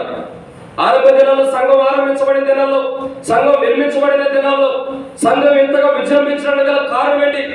ఆరంభంలో ఒక్కడితో ఆరంభించబడిన పరిచర్య నేటి దినాల్లో కొన్ని కోట్ల మందితో సంఘంలో నింపబడుతుందనే కారణం ఏంటంటే అనుదినము ఆత్మల భారం కలిగి ఉండటాన్ని బట్టి. మనలో ఆత్మల భారం లేదు కాబట్టి సంఘం క్షేమం ఉండదు. ఆత్మల భారం ప్రాముఖ్యమైనది. ఒక్కడికే ఉంటే చాలదు, సేవకుడికి ఒకడికి ఉంటే చాలదు, అందరికీ ఆత్మల భారం ఉండాలి. చాలా మంది ప్రశ్నిస్తాడు, సేవకుడు ఏం చేస్తున్నాడు? ఆత్మల గురించి భారం సేవకుడికే ఉండాల్సింది, తప్పిపోయిన ఆత్మను తీసుకురావాల్సిన బాధ్యత సేవకుడికి లేదా? సేవకుడికి భారం లేదా? సేవకుడు చేస్తే మరి మీరేం చేస్తారు? సేవకుడు చేస్తాడు, సేవకుడి పని సేవకుడు చేస్తాడు, మరి మీరేం చేస్తారు? మరి మనకు కూడా భారం ఉండాలి కదా. మనం రక్షించబడ్డాం, మనం మారుమోసు పొంది మనం బాప్తిసం తీసుకున్నాం. మన చుట్టూ ఉన్న ఆత్మలు తప్పిపోతున్నప్పుడు వాటిని సరిచేయాల్సిన బాధ్యత మనకు ఉంది. ఒక ఆత్మ తప్పిపోతుందంటే, ఒక ఆత్మ పాపంలో పడిపోతుందంటే, ఒక ఆత్మ నరకానికి వెళ్ళిపోతుందంటే సరి చేయాల్సిన బాధ్యత ప్రతి క్రైస్తవుడికి ఉంది.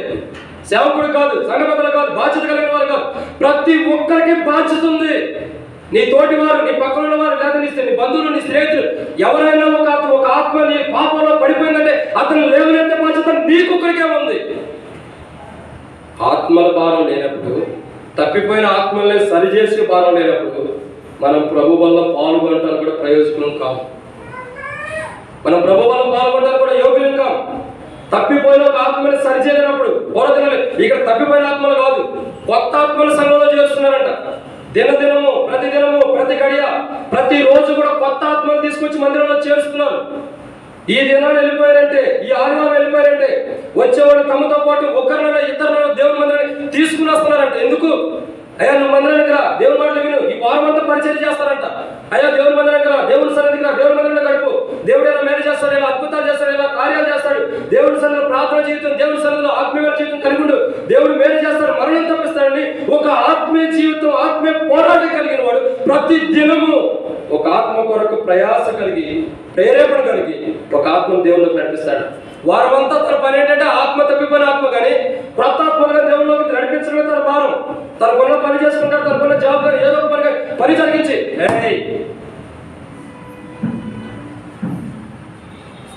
మళ్ళీ తర్వాత సేవకుడికి ఎక్కువ కోపం వచ్చేది, కోపిష్ట అనుకోవద్దు, మొదలే సరిగా ఉండదు. కాబట్టి దేవుని యొక్క వాక్యం ఏంటంటే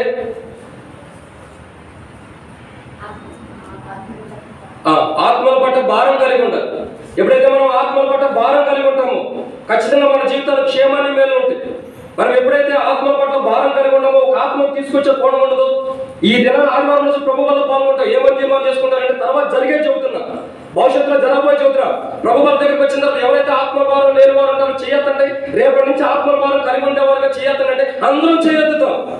మరి వచ్చే ఆదివారం ఎవరైతే ఆత్మను తీసుకొచ్చారో చేయొద్దంటే చేతులన్నీ కింద పడిపోతాయి. అప్పుడు పైకెత్తుండవు. సంఘాల్లో అందరూ వేరే సంఘాలు హల్లెలూయా అని చేతులు ఎత్తారు. మనం ఇప్పుడు ఎత్తుతాం ప్రభు వాళ్ళ దగ్గర చేయొద్ది. మళ్ళీ వచ్చే ఆదివారం నువ్వు ఒక ఆత్మను తీసుకొచ్చినాడు చేయొద్దామంటే పక్కన చూసుకుంటారు. నువ్వు తెచ్చావాక ఏ అక్క తీసుకురాదు, ఏ అన్న ఎవరు ఎత్తారు? సేవకుడు తేవాలి. పూర్వ దినాల్లో సేవకుడు ఒక్కడే కాదు, సంఘం అంతా కూడా అత్యాశక్తితో ప్రయాసపడింది కాబట్టి సంఘం అభివృద్ధి అయింది. నేటి దినాల్లో మన సంఘం అభివృద్ధి అవ్వాలంటే మనకు ఒక బాధ్యత ఉండాలి. ఒకరి మీద ఒకరు చెప్పుకోవడం కాదు, నువ్వు చేయలేదు, నువ్వు చూడలేదు, నువ్వు తేలేదని అనుకోవడం కాదు.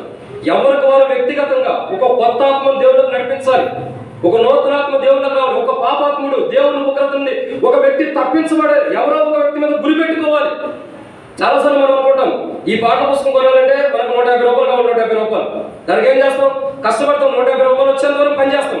150 రూపాయలు వచ్చిన తర్వాత పాఠ్య పుస్తకం కొనుక్కుంటాం. అంటే ఒక గురి ఉంది మనకి, దాని కొరకు ఇంతవరకు మనం సమయం కేటాయించి పని చేయాలి. పని చేస్తే మనం డబ్బులు వస్తాయని కష్టపడతాం. అంటే అర్థమేంటి? కుటుంబ పోషణ కొరకు ఏదైనా ఒక రైస్ బ్యాగ్ తెచ్చుకోవాలండి, ఒక 1000 రూపాయలు కావాలి. 1000 రూపాయల వరకు 2 రోజులు కష్టపడతాం. 2 రోజులు కష్టపడి ఆ 1000 రూపాయలు వచ్చిన తర్వాత ఇంటికి రైస్ బ్యాగ్ తెచ్చుకుంటాం. అంటే అర్థమేంటి? మనకి ఏది కావాలో దాని వరకు మనం ప్రయాసపడి అది దొరికేంత వరకు కూడా ప్రయాసపడతాం. ఈ ఆత్మల భారం కూడా అదే. మనం ఒక ఆత్మను దేవుళ్ళకి నడిపించాలన్నా, తప్పిపోయిన వారు కానీ కొత్త ఆత్మలు కానీ దేవుళ్ళకి నడిపించాలంటే సోమవారం నుండి శనివారం వరకు భారం ఉండాలి. ఎవరిలో మనం గురిగా పెట్టుకోవాలి.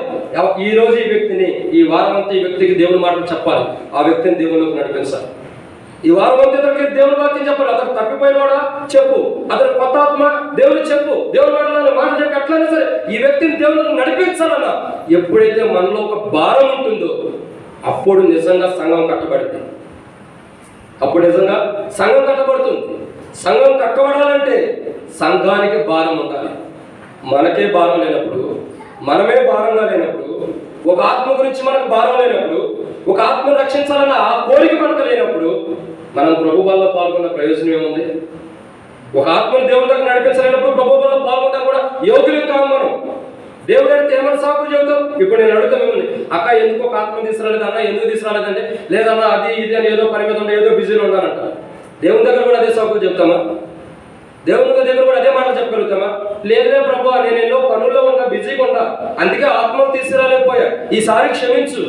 ఇంకా క్షమించడం ఏడుంది అక్కడ ఎత్తబడిన తర్వాత? కాబట్టి దేవుని దగ్గర మనం సాకులు చెప్పలేము, ఇక్కడ సాకులు చెప్పగలుగుతాం. కానీ దేవుని దగ్గర ఖచ్చితంగా తీర్పు ఉంటుంది.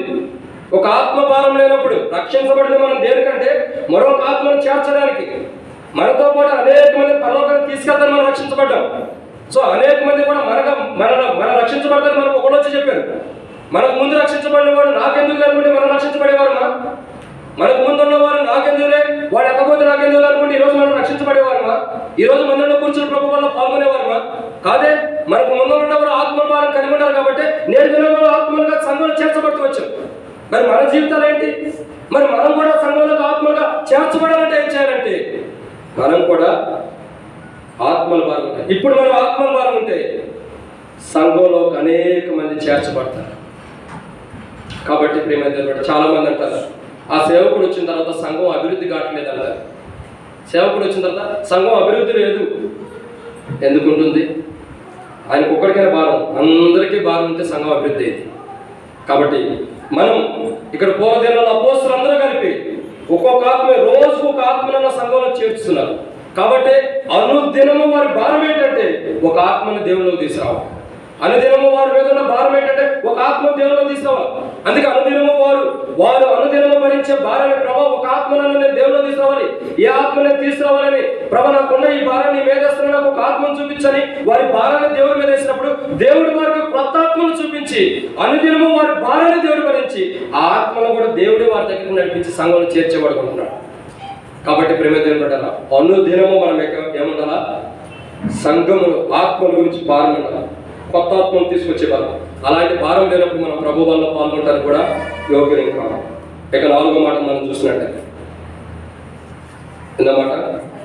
5వ మాట, క్షమించండి, 5వగా చూసినట్టయితే రండి ప్రభు యొక్క వాక్యాన్ని జాగ్రత్త చూసినట్టయితే దానియేలు గ్రంథం 6వ అధ్యాయం 16వ వచనం. దానియేలు గ్రంథం 6వ అధ్యాయం 16వ వచనం. దానియేలు గ్రంథం 6వ అధ్యాయం 16వ వచనం. అంతటా రాజు ఆజ్ఞేయగా బంట్రోతులు దానియేలును పట్టుకుని పోయి సింహముల గుహలో పడదోయగా రాజు నీవు అనుదినము తప్పక సేవించుచున్న దేవుడే. ఎంత గొప్ప మాట! కీర్తన గ్రంథం 68వ అధ్యాయం 19వ వచనంలో రాయబడుతుంది, 20వ వచనంలో మరణం తప్పించుట యెహోవా వశం. ఇక్కడ దానియేలుకి ఎంత కఠినమైన జీవితం అంటే సింహపు గుహలో వేస్తున్నారు. సింహాల గుహలో దానియేలు పడేస్తున్నారు. ఎందుకు దానియేలు సింహాల గుహలో పడేస్తున్నారు? ఎందుకు దానియేలు సింహపు గుహలో వేస్తున్నారు? కాదు, అది ఒక కోణం. అనుదినము తప్పక దేవుణ్ణి సేవిస్తున్నాడు. నేను చెప్పింది ఒక కోణం. అది ఇక్కడ చూసినట్టు అనుదినము ఏం చేస్తున్నాడు?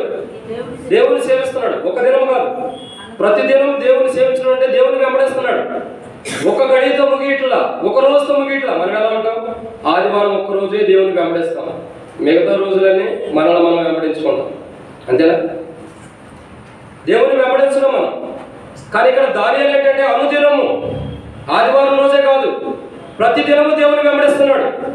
ప్రతి గడియ కూడా దేవుని వెంబడిస్తున్నాడు. ఏదో ఈరోజు మందిరానికి వెళ్ళలే, మళ్ళీ ఆదివారం మందిరానికి వెళ్దామని అనుకోవట్లా. ప్రతి కూడికి, ప్రతి ప్రార్థన కూడికి, ప్రతి ఉపవాస ప్రార్థన కానీ ప్రతిది కాదు. అంటే దానియేలు యొక్క జీవితంలో ప్రతి దినము దేవుని వెంబడించే విషయం మనకి వెనక చేయట్లా. అనుదినము దేవుని వెంబడిస్తున్నాడు. ప్రతి గడియ, ప్రతి సమయంలో కూడా దేవుని వెంబడించే విషయంలో వెనకంజలేడు దానియేలు. మరి మనం ఎందుకుంటే వెనకంజ వేస్తున్నాం? దేవుని వెంబడించే విషయంలో ప్రతిదినం దేవుని వెంబడిస్తున్నామా? దేవునితో ప్రతిదినం సహవాసం కలిగి ఉంటున్నామా? ప్రతిదినం దేవునితో నడుస్తున్నామా? లేదా ఎందుకు దేవునితో లేకపోవడాన్ని బట్టి మనం ప్రభు వల్ల పాల్గొంటే దేవుని తీర్పులోకి వస్తాం. దానియేలు యొక్క జీవితాన్ని చూసినట్టు అనుదినం తప్పక దేవుని సేవిస్తున్నాడు. ఇంకా యేసు ప్రభు గురించి చూసినట్టే యేసు క్రీస్తు ప్రభు అమ్మాయి మార్గంలో వారితో కూడా నడిచాను. ఇంకా చూసినట్టయితే నిర్గమాకాండం 33వ అధ్యాయంలో రాయబడుతూ వచ్చిన 14-15 వచనంలో ప్రభు తండ్రి దేవుడు అన్నాడు, నా సన్నిధికి తోడుగా వచ్చును గాక. అనుదినము దేవుడు తన ప్రజలతో నడవడానికి ఇష్టపడుతున్నాడంటే అర్థం ఏంటంటే వారు కూడా అనుదినము దేవునితో నడవడానికి ఇష్టపడుతున్నారు. వారు దేవుడితో అనుదినం నడవడానికి ఇష్టపడుతున్నారు కాబట్టి దేవుడు వారితో కూడా అనుదినం నడవడానికి ఇష్టపడుతున్నాడు. ఏదో చుట్టం చూపుగా నడిస్తే దేవుడు కూడా చుట్టం చూపుగా ఉంటాడు. మనం అనుదినం దేవుని సేవించి దేవుని వెంబడిస్తే అనుదినం దేవుడు కూడా మనతో నడుస్తూ మనతోనే నడిచేవాడు ఉంటాడు. కాబట్టి ఇక్కడ దానియేలు యొక్క జీవితం ఏంటంటే ఒక గడితో, ఒక దినంతో, ఒక గడితో ముగిట్లా ప్రతి దినం, ప్రతిరోజు, ప్రతి సమయంలో కూడా దేవుని వెంబడించే విషయంలో దానియేలు వెనకడిగేట్లా దేవుని సేవిస్తున్నాడు. ప్రతి దినం, ప్రతి గడియ, ప్రతి సందర్భంలో, ప్రతి సమయంలో, సమయమందు అసమయమందు కూడా దానియేలు యొక్క జీవితం ప్రతి సమయంలో కూడా దేవుని సేవించే విషయంలో వెనకడికి వేయట్లా. దేవుని వెంబడించే విషయంలో వెనకడికి లేదు దానియేలుకి. ప్రతి దినం దేవుని సేవించే విషయంలో ముందరే ఉంటున్నాడు, మొదటే ఉంటున్నాడు. కానీ వెనకడుగన్నది దానియేలు యొక్క జీవితంలో కనబడతల్లా. కొంతమంది వెనకడుగు చేస్తున్నారు. ఎవరు? కొంతమంది పేర్లు అవసరం వెనకడుగు చేస్తున్నారు. ఎవరు? పత్రికల్లో రాయబడుతూ వచ్చింది. వారి పేర్లు రాయలేదు. కానీ వ్యభిచారం చేసిన స్త్రీ పట్టుబడినప్పుడు అందరూ రాళ్ళు తీసుకుని వేయటానికి వచ్చారు. అందరూ రాళ్ళు వేయటానికి రెడీగా ఉండేవాళ్ళే. అందరూ రాళ్ళు వేయటానికి వచ్చినప్పుడు అందరి దృష్టిలో పాపం చేసిందిగా కనపడుతుంది. అందరి దృష్టిలో ఆమె మీద తప్పు చేసినట్టుగా, ఆమె మీద ఘోర పాపం చేసినట్టుగా కనపడుతుంది. కానీ ప్రభు దృష్టిలో ఆమె నిర్దోషురాలుగా కనపడింది. అందుకే అందరూ ఆమె దగ్గరికి వచ్చి రాయి వేసి ఎవరు రాళ్ళు పట్టుకున్నారు. మోషే ధర్మశాస్త్రం రాయబడితే వచ్చింది కదా, పాపం చేసిన వారు రాళ్ళతో కూడా చంపమని అని అందరూ రాళ్ళు పట్టుకున్నారు. ఎవరు రాళ్ళు వారి చేతిలో పట్టుకున్నారు చేయటానికి. ప్రభు పాదం దగ్గరికి వచ్చి ప్రభు పాదం ముట్టినప్పుడు ప్రభు అన్నాడు, మీలో పాపం చేయని వాడు ఎవడు మొదట రాయేయండి అన్నాడు. ఇప్పుడు ఏం చేస్తున్నారు? అందరూ ముందరకు వస్తున్నారు, వెనకెళ్తున్నారా? వెనకడుగేస్తున్నారు. వెనకడుగేస్తున్నారంటే అర్థం ఏంటి? వారిలో తప్పుడు జీవితం ఉంది, వారిలో పాప జీవితం ఉంది. వారందరూ కూడా రాయి వేస్తూ రాయి వేయాలని ముందుకు వచ్చిన వారే ఇప్పుడు అదే రాళ్ళు పట్టుకుని వెనకెళ్తున్నారంటే అర్థం ఏంటి? ప్రతి ఒక్కరిలో కూడా ఖచ్చితంగా పాప జీవితం ఉంది. ఏ ఒక్కడు నీతిమంతుడు కాడు, ఏ ఒక్కడు పరిశుద్ధుడు కాడు. ఒక పాపాత్మురాల మీద రాయి వేయడానికి వచ్చిన ప్రతి ఒక్కరు కూడా వాళ్ళందరూ కూడా పాపులే. ఎవరైతే రాయడానికి వచ్చారో, ఎవరైతే రాయి పట్టుకుని ముందరగా రాయి వేయడానికి ముందుకు వస్తున్నారో ప్రతి ఒక్కరి జీవితం కూడా దేవుని దగ్గర లెక్కించబడుతుంది. నువ్వు ఎలాంటి వాడు, నేను ఎలాంటి వాడు. ప్రతి మనుషుడి యొక్క జీవితం రాయబడుతుంది. మనం రాయడానికి ముందుకు వస్తే మనం ఏ రాయి వేస్తున్నామో అదే రాయి మనం మీద పడటానికి లెక్కించబడుతూ వస్తుంది దేవుని దగ్గర. ఆ వ్యభిచారం చేసిన స్త్రీ దేవుని పాదములు పట్టుకున్నప్పుడు ఆమె మీద పడుతున్న రాళ్ళు ఏమవుతుండే అవన్నీ కూడా కింద పడిపోతూ వచ్చినాయి. కానీ ఆమె మీద పడాల. అక్కడ వారు రాళ్ళు కింద విడిచిపెట్టి వెళ్ళిపోయారంటే వెనకడిగేసారంటే అర్థం ఏంటంటే వారిలో పాపం ఉంది. దేవుని సేవించే విషయంలో, దేవుని వెంబడించే విషయంలో, దేవునితో ఆత్మీయమైన సహవాసం కలిగి ఉండే విషయంలో నువ్వు వెనకడుగు వేస్తున్నావు అంటే అర్థం ఏంటంటే ఖచ్చితంగా నీలో పాపం ఉంది. కాబట్టి నువ్వు దేవుని సేవించలేకపోతున్నావు. నీలో ఉన్న పాపాన్ని బట్టి నువ్వు దేవుని సేవించలేకపోతున్నావు కాబట్టి వెనకడుగు వేస్తున్నావు. నీలో పాపం లేకపోతే ఖచ్చితంగా నువ్వు దేవుని సేవిస్తావు. ముగించబోతున్నావు. ప్రేమైన దేవుని బిడ్డ, మన జీవితాల్లో మనం దేవుని సేవిస్తే మనలో పాపం ఉంది. మనం దేవుని సేవించట్లేదంటే అర్థం ఏంటి? మనలో పాపం ఉంది. ప్రభు వాళ్ళ దగ్గరికి వస్తున్నాం, ప్రభు వల్ల పాల్గొనబోతున్నాం. మనం ముగించే మునుపు పరీక్షించుకుందాం. మన జీవితాలు ప్రభు సన్నిధిలో ప్రభుని వెంబడించే గుణం ఉందా? దానియేలు వలె అనుదినం తప్పక దేవుని సేవించే గుణం ఉందా? దేవుని సన్నిధి నుంచి వెనకడుగేస్తున్నామా? వెనకడుగేస్తున్నామంటే అర్థం ఏంటంటే ఖచ్చితంగా మనలో పాపం ఉంది. అలాంటి వెనకడుగేసే పాపాన్ని మనలో పెట్టుకుని పరిశుద్ధమైనటువంటి ప్రభు మన దగ్గరికి వచ్చి ఆ స్త్రీ ఎలాగైతే ప్రభా నేను పాపాత్మురాలమే అయినప్పుడు ప్రభు నన్ను క్షమించని ప్రభు పాదముల దగ్గరికి వచ్చి మెల్లగా తన చేయి ప్రభు పాదముల మీద పెట్టినప్పుడు తనలో ఉన్న పాపమంతా కూడా తీసివేయబడుతూ వచ్చింది. ఈ ఉదయకాల సమయంలో ప్రభు మన దగ్గరికి వస్తున్న మన జీవితంలో మనం ఏదైతే వెనకడుగు వేస్తున్నామో, మనం ఏదైతే ఆత్మీయ జీవితంలో వెనకడుగు వేసి దూరం వెళ్ళిపోయామో, వెనకడుగు వేసిన మన జీవితాలు ప్రభు పాదముల దగ్గరికి వచ్చి ప్రభు ఆ వ్యభిచారం చేసిన స్త్రీ ఎట్లాగైతే ప్రభు దేహాన్ని పట్టుకుందాం, అదే రీతిలో మనం కూడా ప్రభు యొక్క వెనకడుగేసిన మనం వెనకడుగులో ఉన్న మన స్థితిని జ్ఞాపకం చేసుకుని మనం దేవుని దగ్గర దూరం వెళ్ళిపోయి పాపంలో పడిపోయి దూరం వెళ్ళిపోయి గుర్తెచ్చుకుని మనం ముందరకు వస్తే ప్రభు దేహాన్ని ఎట్లా మనం పట్టుకుంటే చాలు. ఆ దిన స్త్రీ ప్రభు పాదములు పట్టుకోవడం ద్వారా ఎలాగైతే పాపాలు క్షమించబడినాయో, ఈ దినాన్ని మనం కూడా మన జీవితం సరి చేసుకోవడానికి మనం కూడా వచ్చి ప్రభు యొక్క దేవులో సరి చేయబడటానికి ప్రభు దేవులో చేయి వేస్తే ఖచ్చితంగా మనలో ఉన్న పాపాలు కూడా క్షమించబడ్డాయి. ఆ దినాన్ని ఆయన దేహాన్ని పట్టుకోవడం ద్వారా పాపాలు క్షమించబడ్డాయి. ఈ దినాన్ని మనం కూడా ప్రభు దేహాన్ని పట్టుకుంటే మనం వెనకడుగు వేసిన మన జీవితం ఆయన సేవించే విషయం ఎక్కడ వెనకబడి ఉండేమో ఆ జీవితాన్ని ఆయన సేవించలేకపోతున్నట్టు కారణం పాపం ఉంది. మనలో ఉన్న పాపాన్ని ఆయన దూరపరిచి ఆయన దేహాన్ని మనం పట్టుకోవడం ద్వారా ఆ స్త్రీకి అమ్మా నువ్వు సమాధాన గలదానివే వెళ్ళు, ఇక పాపం చేయొద్దు, సమాధానం గలదానివే జీవించమని ఎలా చెప్పాడు. మనం కూడా ఆయన దేహాన్ని మనం పశ్చాత్తాప హృదయంగా ఆయన దేహాన్ని పట్టుకున్నప్పుడు కుమారుడా కుమార్తె నువ్వు పాపం చేయకు, మీకు ఆ సమాధానం కలిగి వాడిపై ఇక నన్ను పూర్తిగా సేవించు. ఇప్పుడు నేను నన్ను సేవించే విషయంలో ఆటంకాలు అడ్డులన్నీ కూడా తొలగించబడ్డాయని ప్రభు మనల్ని దీవించేవాడు ఉంటాడు. అనుదినము మనం ఏం చేయాలి? అనుదినము ఆయన్ని సేవించాలి. ఎప్పుడైతే ఆయన సేవిస్తామో ఖచ్చితంగా మన ఆత్మీయ జీవితంలో బహుమానం ఉంటుంది. మనలో పాపం ఉంటుంది. మనం ఆయన సేవించకపోతే మనలో పాపం ఉంటుంది కాబట్టి ఆయన సేవించుకోకుండా దూరం వెళ్తున్నాం. మనం ఆయన సేవిస్తున్నామా దూరంగా వెళ్తున్నాం ప్రశ్నించుకున్నాం. ఆరోదుగా అనుదినము మనం ఏం చేస్తున్నాడు, మనం ఏం చేయాలా? ఇప్పటికి 5 విషయాలు చెప్పండి. మొదటిగా అనుదినము ఏం చేయాలా? గడప ఎత్తు కనిపెట్టాలి. 2 అనుదినము పెందలుగా లేకుండా. 3 అనుదినము ప్రార్థన చేయడం. 4 అనుదినము సంఘంలో ఆత్మను చేర్చాలి. 5 అనుదినము ఇప్పుడే చెప్పి మర్చిపోయినట్టు ఆయన్ని సేవించాలి. 6వదిగా అనుదినం ఏం చేయాలంటే నేను ముగిస్తున్నాను. న్యాయాధిపతుల గ్రంథం 16వ అధ్యాయం 16వ వచనం. న్యాయాధిపతుల గ్రంథం 16వ అధ్యాయం 16వ వచనం. తొందరగా ముగిచేస్తున్నాను, సమయం 12 అవుతుంది కాబట్టి. న్యాయాధిపతుల గ్రంథం 16వ అధ్యాయం 16వ వచనం. న్యాయాధిపతుల గ్రంథం 16వ అధ్యాయం 16వ వచనం. ఆమె అనుదినము మాటల చేత అతను బాధించి తొందర పెట్టుచున్నందున అతడు ప్రాణం విసిగి చావగోరెను. చాలా. కాబట్టి ఇక్కడ మనం దేవుని యొక్క వాక్యాన్ని చూసినట్లయితే అనుదినము ఏం చేయబడుతుంది? అనుదినము మాటల చేత బాధించబడుతుంది. అనుదినము మనం ఏం చేయాలనేది 5 విషయాలు చూసాం. ఏం చేయకూడదంటే మాటల చేత బాధించకూడదు. ఇక్కడ ఒక స్త్రీ ఉంది. ఎవరేమే?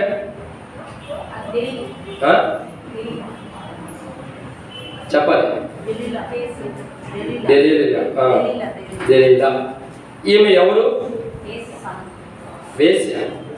కాబట్టి సంసోను అనే వ్యక్తి ఉన్నాడు. సంసోను పేరు చెప్పగానే బాధపడతాను కానీ నీ పేరు మంచిది, నేను కాదు. సంసోను అనే వ్యక్తి ఏం చేశాడంటే, అంటే తప్పుగా అర్థం చేసుకో. సంసోను అంటే దేవుని బలాన్ని పొందినవాడు, దేవుని కొరకు పరాక్రమ వాడికి ఉండి దేవుని కొరకు ప్రయాసపడేవాడు, అంటే దేవుని బిడ్డల కొరకు ప్రయాసపడేవాడే సంసోను. చాలా మంచివాడు.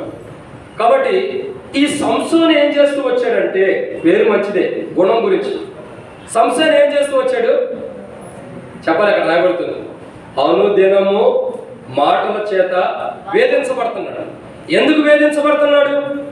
ఎందుకంటే ఒక స్త్రీని ఏర్పరచుకున్నాడు, ఒక వేశ్యని ఏర్పరచుకుని ఆమె దగ్గరికి వెళ్ళి ఆమె దగ్గర ఉండటం ద్వారా ఆమె ఫిలిస్తీయులకి అమ్ముడుపోవడం ద్వారా ఆమె అనుదినం ఇతను బాధిస్తుందంట. ఎట్లా బాధిస్తుంది? కర్రతో కొడతల్లా. ఎట్లా బాధిస్తుంది? ఇంకా ఇంట్లో ఉన్నటువంటి ఈ అంటే బౌల్స్ వాటితో పగలగొడతల్లా, వాటితో పోటీపడి వాటితో కొడతల్లా. ఇంకేం చేస్తుంది? ఇంక ఇంట్లో ఉన్నటువంటి వస్తువులతో పెద్ద పెద్ద గొడవడతల్లా. ఎలా మానసికంగా తనకు కృంగదీస్తుందంటే మాటల చేత. ఎలా? మాటల చేత. చాలా మంది చూడండి స్త్రీలు, మీరు మంచోడు మీ గురించి కాదు, చాలా మంది స్త్రీలు ఎలా ఉంటారంటే భర్తని మాటలతోనే చిత్రహింసలు పెట్టేస్తారు. భర్త అనుకుంటాడంటే సంశయం వలే నేను చచ్చిపోతే బాగుండుద్ది. ఏమన్నా గుర్తొచ్చింది? 16వ అధ్యాయం న్యాయాధిపతులు 16వ వచనం చివరిలో అతడు ఏమనుకుంటున్నాడు? అతడు చావు కోరుతున్నాడు. ఎందుకు అతడు చావు కోరుతున్నాడు? ఎందుకు తన ఆశ్రయించిన ఒక రకంగా చెప్పిన భర్త అనుకోండి, తన భర్త ఎందుకు చావు కోరుతున్నాడంటే మాటలతో అనుదినం అతన్ని బాధిస్తున్నాడు, చిత్రహింసలు పెడుతుంది. ఒక దినం కాదు, ప్రతి దినము తన భర్తని చిత్రహింసలు పెడుతుంది. ఎక్కడికి వెళ్ళావు, ఎవరితో మాట్లాడావు, ఇంతసేపు ఎందుకు అయింది, ఆలస్యం ఎందుకని, ఎవరిని కలిసావు, ఆమెతో ఎందుకు మాట్లాడుతున్నావు, ఆయనతో ఎందుకు సమాసం కలుపుకుంటావు, చిత్రహింసలు, నానా పనికి మన చెత్త అంతను బట్టి భార్య పెట్టి హింసను బట్టి భర్త అనుకుంటాడట నేను చచ్చిపోతే బాగుండిద్ది, నేను బ్రతికుండి ప్రయోజనం ఏముంది, నా భార్య ద్వారా ఇలా అవమానించబడే, నా భార్య ద్వారా ఇలా బాధపడే కంటే, నా భార్య ద్వారా చిత్రహింసపడే కంటే చావటమే నాకు మంచిదని చెప్పి మరణాన్ని కోరుకుంటున్నాడు. ఎందు నిమిత్తం? మనం మాట్లాడే మాటలను బట్టి మరణం వస్తే చాలు అనుకుంటున్నారు. చాలా మంది యొక్క జీవితాలు, భార్యలు కాదండి భర్తలు కూడా, చాలా మంది తమ భార్యలు కానీ భర్తలు కానీ మానసికంగా కృంగదీస్తారు మాటల ద్వారానే. అనుదినము మనం ఏం చేయాలంటే ఒక వ్యక్తిని మాటల ద్వారా క్షేమాన్ని, మేలుగా ఒక వ్యక్తిని ప్రేమించి ఒక వ్యక్తిని ఆదరించకూడదు అంటారు. ఇక్కడ దెలీలా యొక్క జీవితాన్ని చూసినట్లయితే అనుదినము ఏం చేస్తుంది? అతన్ని మాటలతో విసిగిస్తున్నాడు. చూడండి ఎంత దారుణమైన మాట. ఈమె అతన్ని విసిగిస్తుందంటేనే అతను చచ్చిపోవడానికి సిద్ధపడుతున్నాడంటే మనము దేవుని ఇంకెంత విసిగిస్తున్నాము. ఆయన ఆల్రెడీ చనిపోయే తిరిగి లేచాడు. మనం పుట్టక ముందే దేవుడు తెలుసు మనం ఎంత విసిగిస్తామన్నది. మనం దేవుని ఎంత ఇబ్బంది పెడతాము, దేవుని ఎంత బాధ పెడతాము, దేవునికి ఎంత కోపం తెప్పిస్తామో, దేవునికి ఎంత విరోధంగా జీవిస్తామో, దేవునికి ఎంత అవిశ్వాసంగా మనం జీవిస్తామో దేవుడికి మొదటే తెలుసు. ఇక్కడ ఒక స్త్రీ యొక్క బాధను తట్టుకునే పురుషుడు చచ్చిపోదామని ఇష్టపడుతున్నాడు. దేవుడు కూడా మనం పెట్టే బాధని, మనం పెట్టే హింసని, మన మాట ద్వారా దేవుని ఎలాగైతే హింసిస్తున్నామో అలా హింసించే ప్రతి కోణాన్ని బట్టి దేవుడు బాధపడితే, మనం దేవుని బాధ పెట్టి, మాటల ద్వారా దేవుని బాధ పెట్టి, మాటల ద్వారా దేవుని ఇబ్బందిపరిచి, మాటల ద్వారా దేవుని గాయపరిచి, మాటల ద్వారా దేవుని హింసించి, మన నోటి మాటల ద్వారా దేవుని హింసించి మనం దేవుని వల్ల పాల్గొనాలంటే ఎలా నోరు తెరిచి పాల్గొంటా? ఏ నోటి ద్వారా దేవుని హింసించావో, ఏ నోటి ద్వారా దేవుని అవమానించావో, ఏ నోటి ద్వారా దేవుని తిడుతున్నావో, ఏ నోటి ద్వారా దేవుని గాయపరుస్తున్నావో, ఏ నోటి మాట ద్వారా దేవుని హింసిస్తున్నావో అదే నోరు తెరిచి ప్రభు బలంలో పాల్గొనాలంటే ఎలా పాల్గొనగలుగుతాం? బహుశా నేను అనుకుంటాను, ఏ నోటి ద్వారా దేవుణ్ణి అవమానించామో, హింసించామో ఆ నోరు తెరిచి ఆ రొట్టె ముక్కలు లోపల పెట్టుకునేటప్పుడు ఆ చెయ్యి కూడా వెనక్కి రావడానికి ఇష్టపడింది. ఆ రొట్టె ముక్క కూడా వెనక్కి రావడానికి ఇష్టపడింది. ఎందుకు? వీళ్ళ నోట్లోకి నేను వెళ్ళటానికి ఇష్టపడతలేదు. వాళ్ళ నోటి ద్వారా వచ్చిన మాటలు బట్టి నన్ను హింసించారు, వాళ్ళ నోటి ద్వారా వచ్చిన మాటలు బట్టి నన్ను గాయపరిచి మానసికంగా కృంగదీశారు కాబట్టి నేను వాళ్ళ నోట్లోకి వెళ్తానికి ఇష్టపడని, రొట్టెకే కానీ దేవుడు మాట్లాడే శక్తినిస్తే, రొట్టెకే కానీ దేవుడు మాట్లాడే ఆధిక్యతనిస్తే ఖచ్చితంగా మనం నోటు కాడ పెట్టుకున్న రొట్టె ముఖ్య మనతో మాట్లాడిద్ది. మనం ఎలా ప్రభు వల్ల పాల్గొంటున్నాము, ఎలా ప్రభు దేవులో పాల్గొంటామన్నది గాడిదకి నోటి వాక్కుని ఇచ్చిన దేవుడు, గాడిద ద్వారా దేవుడు మాట్లాడించాలని సిద్ధపరిచిన దేవుడు, గాడిదకి నోటి వాక్కుని ఇచ్చిన దేవుడు ఇక్కడ ఉన్న రొట్టె కూడా నోటి వాక్కుని ఇస్తే ఆ రొట్టె ముక్క మనతో మాట్లాడుతూ ఉంటే ఏ ఒక్కరు కూడా చేయెత్తిన వారు ప్రభు వల్ల పాల్గొనరు. చేయెత్తిన ఏ వ్యక్తి కూడా ప్రభు వల్ల పాల్గొనరు. ఎందుకు? ఆ రొట్టె ముక్కగా దేవుడు నోటి వాక్కుని ఇస్తే ప్రతి రొట్టె ముక్క, విరవబడిన ప్రతి ముక్క కూడా మనతో మాట్లాడింది. మనలో ఏ బలహీనత నుండి ఇంకా మనం సరి చేసుకోకుండా, ఇంకా సమకూర్చుకోకుండా ప్రభు వల్ల పాల్గొంటున్నామే, అది ప్రతి ఒక్కటి కూడా చూసి ఆ రొట్టె ముక్క మనతో మాట్లాడింది. జాగ్రత్త, ఇప్పుడు మాట్లాడతలేదు అనుకుంటామేమో, ఒక దినాన మనం తిన్న రొట్టె ముక్క దేవుని ఎదురు సాక్ష్యం అయిపోతుంది. వద్దు, దేవుని తీర్పులోకి వెళ్ళవద్దు. చాలా మంది ఈ మధ్య కొంత సమయంలో నేను తెలుసుకుంటూ వచ్చి ముగిచ్చేస్తున్నాను. ఎవరో ఏదో ముందు పెడతారంట, ఆ ముందు పెట్టినప్పుడు అది కడుపులోనే ఉండిద్దంట. ఉండే ఏం చేసింది? మనిషికి చావుని తీసుకొచ్చేదాన్ని. కానీ ఎన్ని ఎక్స్రే తీసినా, ఎన్ని స్కానింగ్ చేసినా ఏమీ కనపడదంట. కానీ ఏం జరిగింది? మనిషి మటుకి లోపల ఉండిపోయింది. అది ఏం చేసిందంటే ఆ ముందు వెంట్రుకలు పెరిగిపోవటం ద్వారా ఆ లోపల కనబడదంటే ఎన్ని స్కానింగ్ చేసినారు. కానీ అదేమైతే లోపల ఉండటం ద్వారా మనిషి చచ్చిపోతాడు. అదేం చేస్తుంది? లోపలుండి తయారవుతుంది మనిషిని చంపడానికి. కాబట్టి ఇంకో కూడా మనం అర్థం చేసుకుని తప్పు కాదు.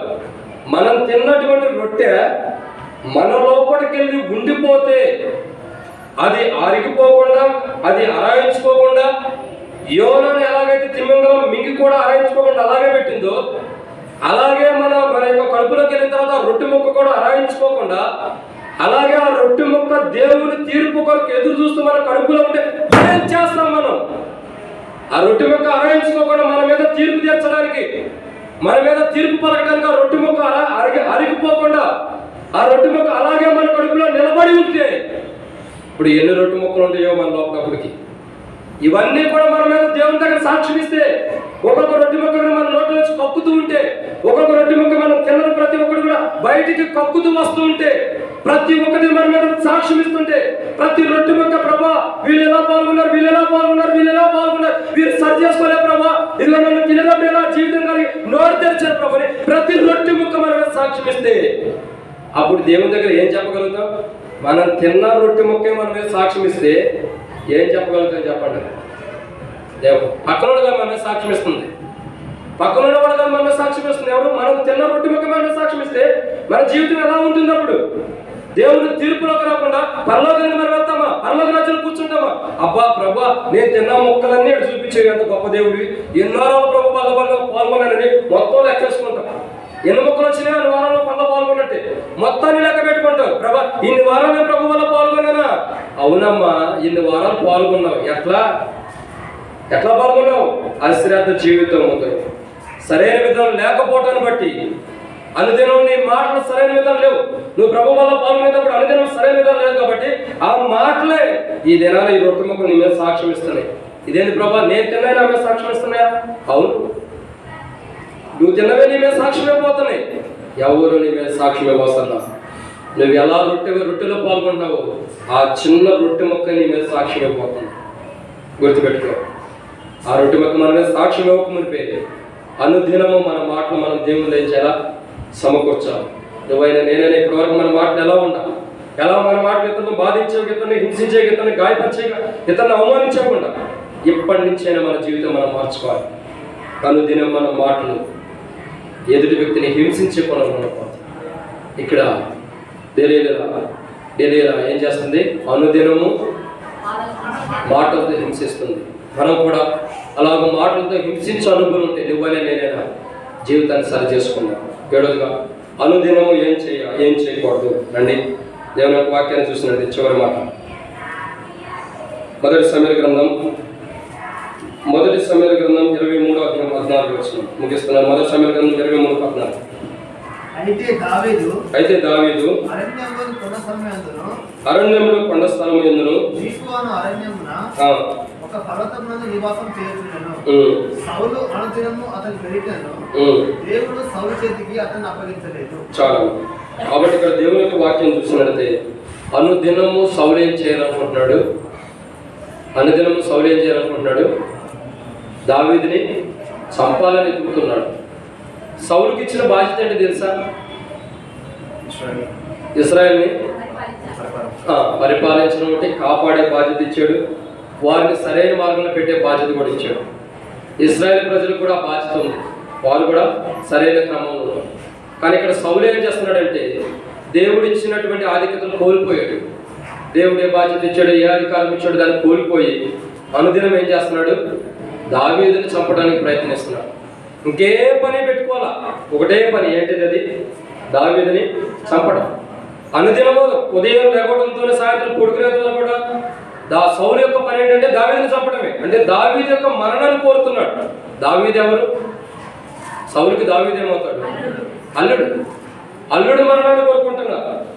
చూడండి ఎంత దావీదు. అనుదినము సౌలు యొక్క పని ఏంటి? దావీదుని చంపాలని. అందుకే సౌలులో ఒక దురాత్మ వచ్చింది.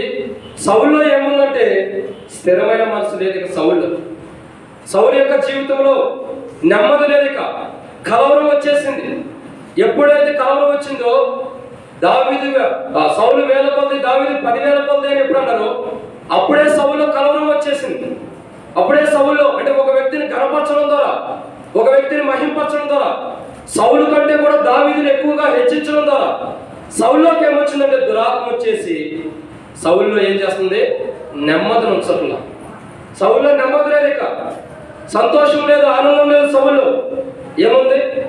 మానసికమైన వేదన, నిద్ర పడతల సౌలుకి.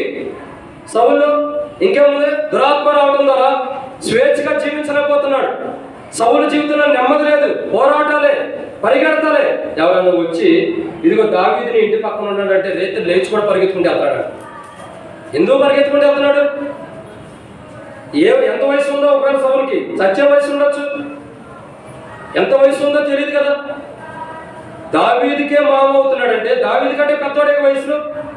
మరి అంత పెద్ద వయసు కలిగిన వాడు పక్కనే అల్లుడు ఉండగానే పరిగెట్టుకుంటూ వెళ్తున్నాడు చంపడానికి. ఓపిక లేకపోయినా, శక్తి లేకపోయినా, ఉన్న శక్తినంతా కూడా పురుగులుపు చేసుకుని అల్లుడిని చంపడానికి వెళ్తున్నాడు. ఎంత దారుణమైన స్థితి. అనుదినము సౌలు యొక్క బాధ్యత ఏంటంటే దావీదుని చంపడం. ప్రయాసపడ్డాడు, దావీదుని చంపాలని. కొండల్లో కూడా వెళ్ళాడు. దావీదుకి సౌలు దొరికాడు, సౌలుకి దావీదు దొరకలా. దావీదుకి సౌలు దొరికినప్పుడు కూడా దావీదు సౌలు ఏం చేయకోకుండా సౌలుకు తన ప్రాణం తీస్తాడని తెలిసినా, తన ప్రాణహాని చేస్తాడని తెలిసినా సౌలు అయితే మనకి ఏం చేయకోకుండా దావీదు సౌలు దగ్గరికి వెళ్ళి ఈటి తీసుకుని దూరం వెళ్ళిపోతాడు. అంటే దావీదు అంత నమ్మకంగా ఉన్నాడు, కానీ సౌలు అలా లేడు. సౌలు హృదయం అంతా కూడా మారిపోయింది. దురాత్మ రావడం ద్వారా లోపల నెమ్మది లేదు, లోపల శాంతి లేదు, లోపల ప్రేమ లేదు. సమస్తాన్ని కోల్పోయి అల్లుడిని చంపడానికి ఎక్కడికెక్కడికో పరిగెత్తాడు. చివరికి అల్లుడిని చంపాలన్న కోపం మీద, ద్వేషం మీద ఎంతో ప్రయాసపడ్డాడు. అంత కూడా చెబుతారు, అయ్యా ఎక్కడున్నాడు, అక్కడికి ఇక్కడ పరిగెత్తున్నాడు. కానీ ప్రయోజనం లేదు. ఎక్కడున్న దేవుడు మరణం తప్పించిన యెహోవా ఉంది కాబట్టి దావీదుని దేవుడు తప్పిస్తూ తీసుకెళ్తాడు. అయ్యా నువ్వేంటే నీ మామ వస్తున్నాడు, నువ్వు వెళ్ళిపో ఇక్కడి నుంచి. ఇదిగో నువ్వు ఇక్కడ ఉన్నావు, అయితే నీ మామ ఇక్కడ కూడా సమస్యలు ఉండవని తెలుసుకుని ఇక్కడ కూడా వస్తున్నాడు, నువ్వు వెళ్ళిపోయి. దేవుడు తన ఆత్మ ద్వారా దావీదు తెలియపరిచినప్పుడు దావీదు మెల్లమెల్లకుండా ప్రదేశం నుంచి మారుతూ వెళ్ళిపోతాడు. అయితే దావీదుని ఎక్కడ సౌలు పుట్టుకెళ్ళిపోయాడు, కానీ దావీదుకి సౌలు దొరికాడు, కానీ సౌలుకి దావీదు దొరకలేదు. ప్రయాసపడ్డాడు తన జీవితం అంతా. దావీదుని చంపాలన్న ఒక కోరిక, ఒక ఆశ తనలో మిగిలిపోయింది. దావీదుని చంపితే చాలు, అతను ఒక్కడ చచ్చిపోతే అందరూ నన్ను 10,000 కొలతని నన్ను కూడా కనపరుస్తారు. దావీదుని చంపాలన్న కోరికతో పరిగెత్తాడు. చివరికి తన కత్తి మీద తాను పడి చచ్చిపోయిన స్థితిని మనం చూస్తున్నాం. ఎంతో ప్రయాసపడ్డాడు, ఎంతో పరిగెత్తాడు.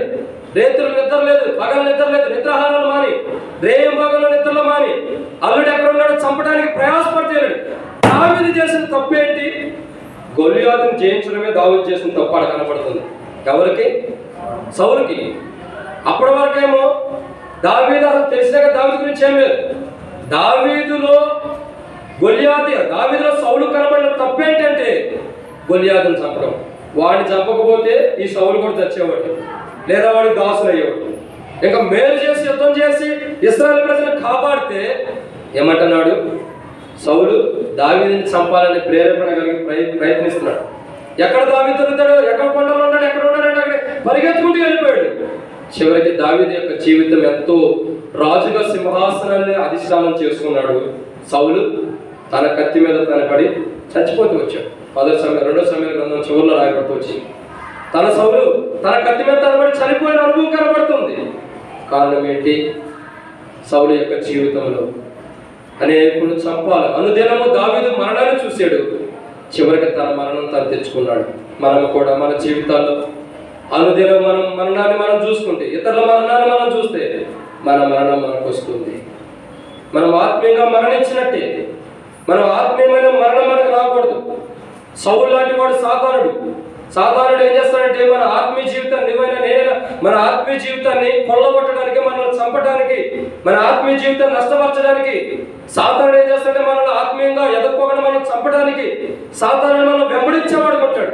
అనుదినము సాతానుడు మనం వెంబడిస్తున్నప్పటికీ సౌలు వలె దేవుడు మనందరిని కూడా దావీదు వలె కాపాడుతున్నాడు. అందుకే దావీదు అంటాడు, నాకును మరణముకును మాత్రము ఎంత ఉందో దూరం. మీరు వాక్యం అంటున్నా, మీకు వాక్యం చెప్పడం కూడా వ్యర్థమే. కొన్ని 100 సార్లు చెప్పుకుంటా ఇదే పులిపేట మీద నిలబడి, నాకును మరణముకు మాత్రము అడుగు మాత్రమే ఉంది. వాక్యం ఫలించినప్పుడు చెప్పడం కూడా వేస్టే. ఫలిస్తేనే చెప్పగలుగుతాం. ఇంట్రెస్ట్ ఉంటుంది మాకు కూడా. మధ్య మధ్యలో అడిగేది ఏంటంటే మీకు గుర్తుంటాయి, మీరు చెప్పకపోతే మేము కూడా ఎలా పడిపోతాం. ఎన్నోసార్లు చెప్పుకుంటూ అడుగు మాత్రమే దావీదుకి మరణానికి సమీపం. ఒక్క అడుగు వేస్తే దావీదుకి మరణం వచ్చింది. ఆ ఒక్క అడుగు ఏంటంటే దావీదు సౌలు దగ్గరికి వెళ్ళి ఈట తీసుకొచ్చినప్పుడు ఒక్క అడుగు దూరంలోనే ఉంది ఈట. సౌలుకి ఈటకి దూరం ఎంత అంటే ఒక్క అడుగే, అడుగులో ఉన్నటువంటి ఈటను తీసుకొచ్చాడు దావీదు. అందుకే దావీదు అంటాడు, నాకును మరణముకు అడుగు మాత్రమే ఉంది. ఆయనను అడుగు మాత్రం ఉన్నటువంటి మరణాన్ని దేవుడు తప్పించాడు. అనుదినము మన జీవితం ఏంటంటే ఏం చేయాలా? ఆత్మీయమైన మరణం మనకు ఉండకూడదు. సాధారణ మన ఆత్మానుసారంగా అనుదినము మనం మరణానికి మనకు మరణం రావాలి, అనుదినం మనం మరణంలో పడేయాలనేది సాతానుడి ఉద్దేశం. అయితే ఉదయకాల సమయంలో ప్రభు వాళ్ళ దగ్గరికి వద్దాం. అనుదినము దేవుడు మన మరణాన్ని తప్పించడానికి సిద్ధంగా ఉన్నాడు. అనుదినము మన మరణాన్ని తప్పిస్తున్నాడు. ఇది ఏ మరణం అంటే ఆత్మీయమైన మరణం. అనుదినము ఆత్మానుసారం మనం చచ్చిపోకుండా చచ్చిపోతున్న ఆత్మీయమైన మరణాన్ని సౌలు సాధారణ వలె మన మీద ప్రేరేపణ కలిగి ప్రయత్నించి విజృంభిస్తున్నా దేవుడైతే ఒకటి మనందరి చుట్టూ కంచిగా ఉండి సాతానుడు మనకి అడుగు మాత్రం సమయం ఉన్న మరణం, అడుగు మాత్రంలో ఆత్మీయమైన ఆత్మకు మరణాన్ని తప్పించేవాడు అంటాడు. మనం ఎలా ఉన్నాం? సౌలు తన సొంతలను చంపడానికి అనుదినము ప్రయాసపడుతున్నాడు. మనం ఒక ఆత్మని పోషించి బ్రతికించే విషయంలో ప్రయాసపడుతున్నామా? ఒక ఆత్మని చంపే విషయంలో ప్రయాసపడుతున్నాం. ఒక ఆత్మని బ్రతికించే కోణం మనలో లేనప్పుడు, ఒక ఆత్మ బ్రతికి ఉండాలన్న ఆశ మనలో లేనప్పుడు మనం ప్రభు వల్ల పాల్గొనడానికి కూడా యోగ్యులు కాము, పాల్గొనవద్దు. కాబట్టి అనుదినం ఏం జరుగుతుంది? అనుదినము మనం ఏం చేయాలా? అనుదినము ఆయన గడపేద కనిపెట్టుకోవాలి. 2 అనుదినము పెద్దల కాడ లేక. 3 అనుదినము ముమ్మారు ప్రార్థించాలి. 4 అనుదినము ఆత్మల సంఘంలో చేర్చాలి. 5 అనుదినము దేవుని సేవించాలి. 6 అనుదినము మాటల ద్వారా ఎదుటి వ్యక్తిని బాధించకూడదు. ఏం చేయాలి? మాటల ద్వారా అనేకులకి పురుకులుకుండా. 7 అనుదినము ఇప్పుడే చెప్పాము. అనుదినము సౌలు చంపాలని చూస్తున్నాడు, తన అల్లుడి యొక్క మరణాన్ని చూస్తున్నాడు. అయితే అనుదినము మనం ఏం చేయాలా? చచ్చిపోతున్న ఆత్మను బ్రతికించాలి.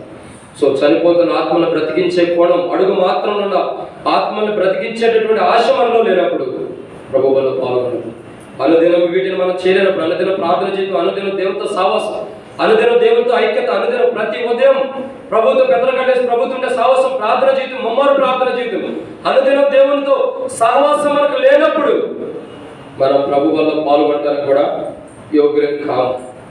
చాలా మంది ప్రభు వల్ల ఎలా ఉంటారంటే ప్రభువుని సేవించే విషయంలో సేవించుకోకుండా చెట్టి చివరిలో వచ్చి ప్రభు వల్ల పాల్గొంటారు.